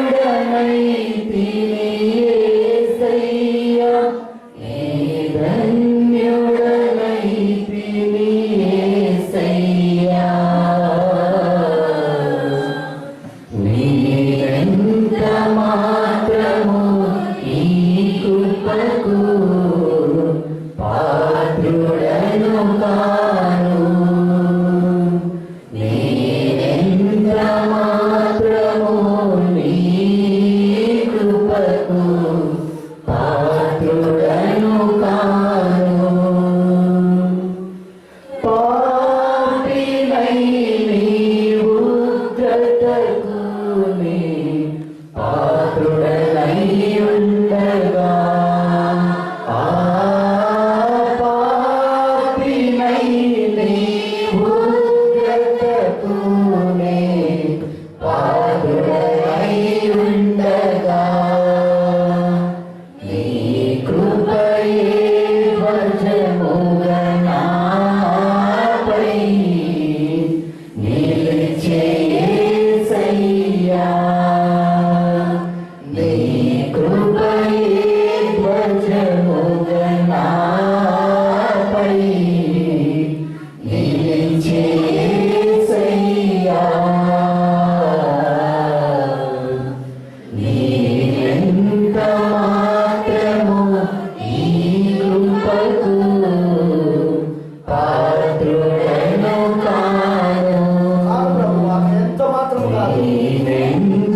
నేనెంత మాత్రం నీ కృపకు పాత్రుడను కాను, అయినా నువ్వు చూపిన కృపకై నేను ధన్యుడని అయితేని యేసయ్యా, నేను ధన్యుడని అయితేని. ఎంత కృపించినావు ప్రభు మా పట్ల, ఎంత దయ చూపించావు మా పైన. Thank you Jesus. ప్రభువా నీకు వందనాలు తండ్రి, యేసయ్యా నీకు స్తోత్రాలు దేవా. నిజంగా నిన్ను మేము స్తుతిస్తున్నాం ప్రభు. ప్రార్థించుకున్నాం. పరిశుద్ధుడా, మహోన్నతుడా, సమోన్నతుడా, నీకు వందనములు తండ్రి. ఓ ప్రభువా, నేనెంత మాత్రము నీ కృపకు పాత్రుడను కాను, అయినా నువ్వు చూపిన కృపకే నేను ధన్యుడనైతిని, నేను ధన్యుడనైతిని యేసయ్యా అని పాడినాను. అది మా అంతరంగాల్లో నుండి వచ్చిన మాటనే ప్రభువా. ఎవరో రచించిన పాటగా మేము పాడట్లేదు, కానీ అది మా అంతరంగంలో నుండి, మా హృదయంలో నుండి, లోతులలో నుండి మేము చెప్తున్న మాట ప్రభువా. దేవా, నిజంగా పాపిగా ఉన్న మమ్మల్ని నీ కృపనే మాపై ధ్వజముగా నిలిపినది యేసయ్య. ప్రయోజనం లేని పాత్రగా ఉన్న మమ్మల్ని నీ కృపయే మమ్మల్ని సరిచేస్తుంది ప్రభువా. అర్హత లేని వాళ్ళగా ఉండగా నీ కృపే ఆదరించి పిలిచింది యేసయ్య. నిజంగా తండ్రి, నీ కృప లేకపోతే మేమేమీ కాదు. చిగురుగల ఊపిలో ఉన్నప్పుడు మమ్మల్ని పైకి లేపినది నీ కృపనే ప్రభువా. బండపైన మా కాళ్ళు నిలిపినది నీ కృపనే ప్రభువా. ఇదంతా నీ కృప, నీ కృప, నీ కృప, అంతకంటే వేరేమీ లేదు. ఈరోజు మేము మోసపోకుండా ఉండడం అంటే అది నీ కృపనే. మా జ్ఞానం కాదు, మా తెలివితేటలు కాదు, మా స్వబుద్ధి కాదు, మాకున్నది ఏది కాదు, మా ధనము కాదు, మా మా మా కులము కాదు, మాది ఏది కాదు. Only your grace. నీ కృప మమ్మల్ని కాపాడుతున్నాను. ప్రపంచంలోని వధువును కాపాడుతున్నది నీ కృపనే. ఆ సార్వత్రికమైన వధువులోని భాగముగా మేము ఉన్నందుకు వందనాలు ప్రభు. మమ్మల్ని మోసపోకుండా కాపాడుతున్నది నీ కృపనే ప్రభు. సాతాను యొక్క తంత్రములను, వారి పన్నాగములను, వారి యొక్క సమస్తమైన క్రియలను, వారు వచ్చి విధానమును ప్రతిదీ నువ్వు బయట పెట్టేశావు. నీ ప్రవక్త ద్వారా వాటన్నిటిని బయలుపరిచేశావు. అందుకే అవేవి కూడా మమ్మల్ని మోసపోకుండా కాపాడుతున్నాయి. వాక్యములో, సత్యంలో నిలిచినట్లు చేస్తున్నాయి. సర్వసత్యంలో మమ్మల్ని నిలబెట్టినట్లు చేస్తున్నాయి. ఈ కాలం యొక్క జీవపు వెలుగులో మమ్మల్ని నిలిచినట్లు చేస్తున్నాయి. లేకపోతే మేము ఎప్పుడూ ఆ వెలుగును విడిచిపెట్టేవాళ్ళం, ఎప్పుడో మోసపోయేవాళ్ళం మేము. ఓ దేవాలయం వెళ్ళకుండా మమ్మల్ని కాపాడుతున్నందుకు వందనాలు. బిలాము బోధకులు ఈ మెసేజ్లో ఉన్నారని మాకు తెలుసు, కానీ అందులో పడకుండా మమ్మల్ని కాపాడుతున్నావు దేవా. ఓ ఈ యొక్క నికాలేతు బోధన అనుసరించి వారి మెసేజ్లో ఉన్నారని మాకు తెలుసు, అందులో పడకుండా మమ్మల్ని కాపాడుతున్నందుకు వందనాలు దేవా. యెజబెలు స్త్రీ ఇప్పటికే లోకంలో ఉన్నదని మాకు తెలుసు, అందులో పడకుండా మమ్మల్ని కాపాడుతున్నందుకు వందనాలు దేవా. ఎన్నే యాంబ్రేలు ఇప్పటికే లోకంలో ఉన్నారని మాకు తెలుసు, వారి చేత మేము మోసపోకుండా మమ్మల్ని కాపాడుతున్నందుకు వందనాలు దేవా. దేవా, ఇప్పటి వరకు నువ్వే మమ్మల్ని కాపాడినావు, ఇక ముందు కూడా కాపాడేవాడు నువ్వే. ఎందుకంటే నీ మాట, నీ ప్రవక్త నోటి నుండి వచ్చిన నీ మాట ప్రభు ఇలా సెలవిస్తున్నాడు, వధువు మోసపోదని చెప్పిన నీ మాట మమ్మల్ని కాపాడుతుందని నమ్ముతున్నాం. మమ్మల్ని వాక్యము వస్తుందని నమ్ముతున్నాం. మాకెవరిపైన ద్వేషం లేదు, మాకెవరిపైన కోపం లేదు, మాకెవరు శత్రువులు లేరు. ఒకవేళ నేను ఖండించినా, నేను బుద్ధి చెప్పినా, నేను ఒకవేళ ప్రభువా ఏదైనా తప్పును సరిదిద్దుతున్నా, అది కేవలము సహోదర ప్రేమతోనే తప్ప వారిపైన ద్వేషమో, కోపమో, ఈర్ష్యనో లేక ఇతరమైన శత్రుభావమో నాకు లేదని తెలుసు. ఎందుకంటే వారిపైన నాకు అది ఉంటే ఎప్పుడో నేను వాళ్ళకు వ్యతిరేకంగా విరోధంగా పనిచేసేవాడిని, విరోధంగా నేను సేవ చేసేవాడిని. కానీ నేను అలా చేయడం లేదు. దాని వలన ప్రభువా ఖచ్చితంగా నా సంఘము అర్థం చేసుకునేటట్లు సాయం చేయాలి. వాళ్ళు కూడా అలా ఉండాలని నేను ప్రార్థిస్తున్నాను. నాలాగా వాళ్ళు కూడా ఉండాలని నేను ప్రార్థిస్తున్నాను. నువ్వు శాస్త్రులను పరిశ్రమను ఖండించినా, వాళ్ళు సున్నము కొట్టిన సమాధులను పిలిచినా, వాళ్ళు గుడ్డి వాళ్ళని పిలిచినా, అదే ఒక పరిశీలన కుమార్తె ఆరోగ్యంతో బాగలేనప్పుడు నీ దగ్గరకు వచ్చి ఆ తండ్రి మొరపెట్టినప్పుడు వెళ్ళి బాగు చేసిన దేవుడు. అలాంటి ప్రేమ మేము కూడా కలుగుంటే బాగుంటాయి. మేము ఒకవేళ ఎవరైనా ఖండిస్తున్నా అది వాక్యంలో తప్పు గనక, అది వాక్యంలో తప్పని చెప్పబడదు కనుకనే ఖండిస్తున్నాం తప్ప వాళ్ళపైన ద్వేషము, వాళ్ళపైన కోపము, వాళ్ళపైన ఇతరమైన ఏమీ లేవు. మోసపోవద్దని చెప్తున్నామే తప్ప, మోసపోకూడదని చెప్తున్నామే తప్ప వాళ్ళపైన మాకు శత్రుభావం లేదు. వాళ్ళ గురించి మేము ప్రార్థిస్తున్నాం. వాళ్ళు మోసపోకుండా కాపాడమని అడుగుతున్నాం. వాళ్ళు ఇప్పటికే చాలా మంది మోసపోయారు. అయితే ప్రభువాన్ని నమ్ముతున్నది ఒకటే, వధువు మోసపోదు, మోసపోయేది వధువు కాదని. ఎందుకంటే నీ వధువు మోసపోదు నువ్వు చెప్పావు కనుక ఖచ్చితంగా మోసపోకుండా కాపాడేది కూడా నువ్వే కనుక, మమ్మల్ని కాపాడినట్టు వాళ్ళని కూడా కాపాడుతావు కనుక. అందుకే మోసపోయేది ఎప్పుడు వధువు కాదని నాకు తెలుసు ప్రభువా. తండ్రి ఖచ్చితంగా ఈరోజు మోసపోకుండా ఉండునట్లుగా ఈ మాటలు, ఈ వర్తమానాలు అందరికీ ఉపయోగపడే భాగ్యం దయచేయండి. వధువు మోసపోకుండా ఉండునట్లుగా ఈ వర్తమానం వాళ్ళకు ఉపయోగపడినట్లు సాయం చేయండి. ఎందుకంటే ఇది నాది కాదు, నీ ప్రవక్త చెప్పిన వర్తమానాలు, నీ ప్రవక్త నోటి నుండి నువ్వు చెప్పిన మాటలై ఉన్నవని. నువ్వు ఏ బూరనైతే వాడుకున్నావో ఆ బూరలో నుండి వచ్చిన స్వరమే ఈ వర్తమానం అయ్యున్నది ప్రభువా. దాన్ని నేను చెప్తూ ఉన్నాను కాబట్టి ఇది అందరికీ ఉపయోగకరంగా ఉండే భాగ్యం దయచేయండి. మరి ఎవరైనాను నన్ను శత్రువుగా ఎంచుకొని నాకు విరోధంగా సేవ చేయాలని వాళ్ళు ప్రయత్నిస్తే ప్రభువా వాళ్ళపైన కనికరం చూపించు. వాళ్ళ స్పిరిట్, వాళ్ళ ఆత్మీయంలో వాళ్ళు గ్రహించేటట్లు చేయి. వాళ్ళు సౌలులాగా ఉన్నారని గ్రహించినట్లు చేయదేవా. వాళ్ళు సౌలు వల్లే పనిచేస్తున్నారని, ఎన్నే యామరుల వల్లే పనిచేస్తున్నారని, కోరాదాతన అభిరాముల వల్లే వాళ్ళు ఉన్నారని వాళ్ళు గ్రహించేటట్లు సాయం చేయదేవా. నేనైతే అలాంటి పని చేయడం లేదు. వాక్యాన్ని ఉన్ననుడిగా బోధిస్తున్నాను. నీ ప్రవక్త చెప్పింది చెప్పినట్టుగా చెప్తున్నాను. వాక్యం తప్ప నాకేమీ తెలియదు ప్రభువా. దాన్ని గ్రహించేటట్లు నువ్వే సాయం చేయాలి. సంఘం ముఖ్యంగా, మా సంఘం ముఖ్యంగా నాకు అప్పచెప్పిన సంఘము వీళ్ళు గ్రహించినట్లు సాయం చేయాలి. వీళ్ళకి ఆ గ్రహింపు నీవు, వీళ్ళకి ఆ ప్రత్యక్షత నీవు. వాళ్ళ సంఘ కాపరిపై వాళ్ళకి సంపూర్ణ నమ్మకం ఇవ్వు. వాళ్ళ సంఘ కాపరి ఆత్మీయంగా వాళ్ళు గ్రహించినట్లు సాయం చేయాలి. వాళ్ళు అదే పరిశుద్ధ ఆత్మతో నడిపించబడే భాగ్యం దయచేయండి. సంఘ కాపరి పైన ఏ ఆత్మ ఉంటే అదే ఆత్మ ప్రజలపై ఉంటుందని నీ ప్రవక్త ద్వారా సెలవిచ్చాం. సంఘ కాపరి పరిశుద్ధ ఆత్మతో ఉంటే ప్రజలు కూడా పరిశుద్ధ ఆత్మతో ఉంటారు. అందుకే ప్రభువా నేను ప్రార్థిస్తున్నా, ఎల్లవేళలా నేను పరిశుద్ధాత్మతో ఉండాలి, ఎల్లవేళలా నేను సహోదర ప్రేమతో ఉండాలి, ఎల్లవేళలా నీ ఆత్మ నేను కలిగి ఉండాలి. అప్పుడు ప్రజలకు కూడా అదే వస్తుంది ప్రభువా, నా జనులకు కూడా అదే వస్తుంది ప్రభువా. అందుకే ఆ కృప దయచేయమని కోరుతున్నాను. వచ్చిన బిడ్డలందరినీ దీవించి, అందరినీ నువ్వు ఆస్వాదించు, ప్రతి ఒక్కరికి గ్రహింపును దయచి నీకు పూర్తిగా సమర్పిస్తూ యేసు క్రీస్తు నామములో ప్రార్థిస్తున్నాను. ఆమేన్. May God bless you. దేవుడు మీ అందరినీ దీవించును గాక, ప్రభు మీ అందరిని ఆస్వాదించును గాక. ఆమేన్.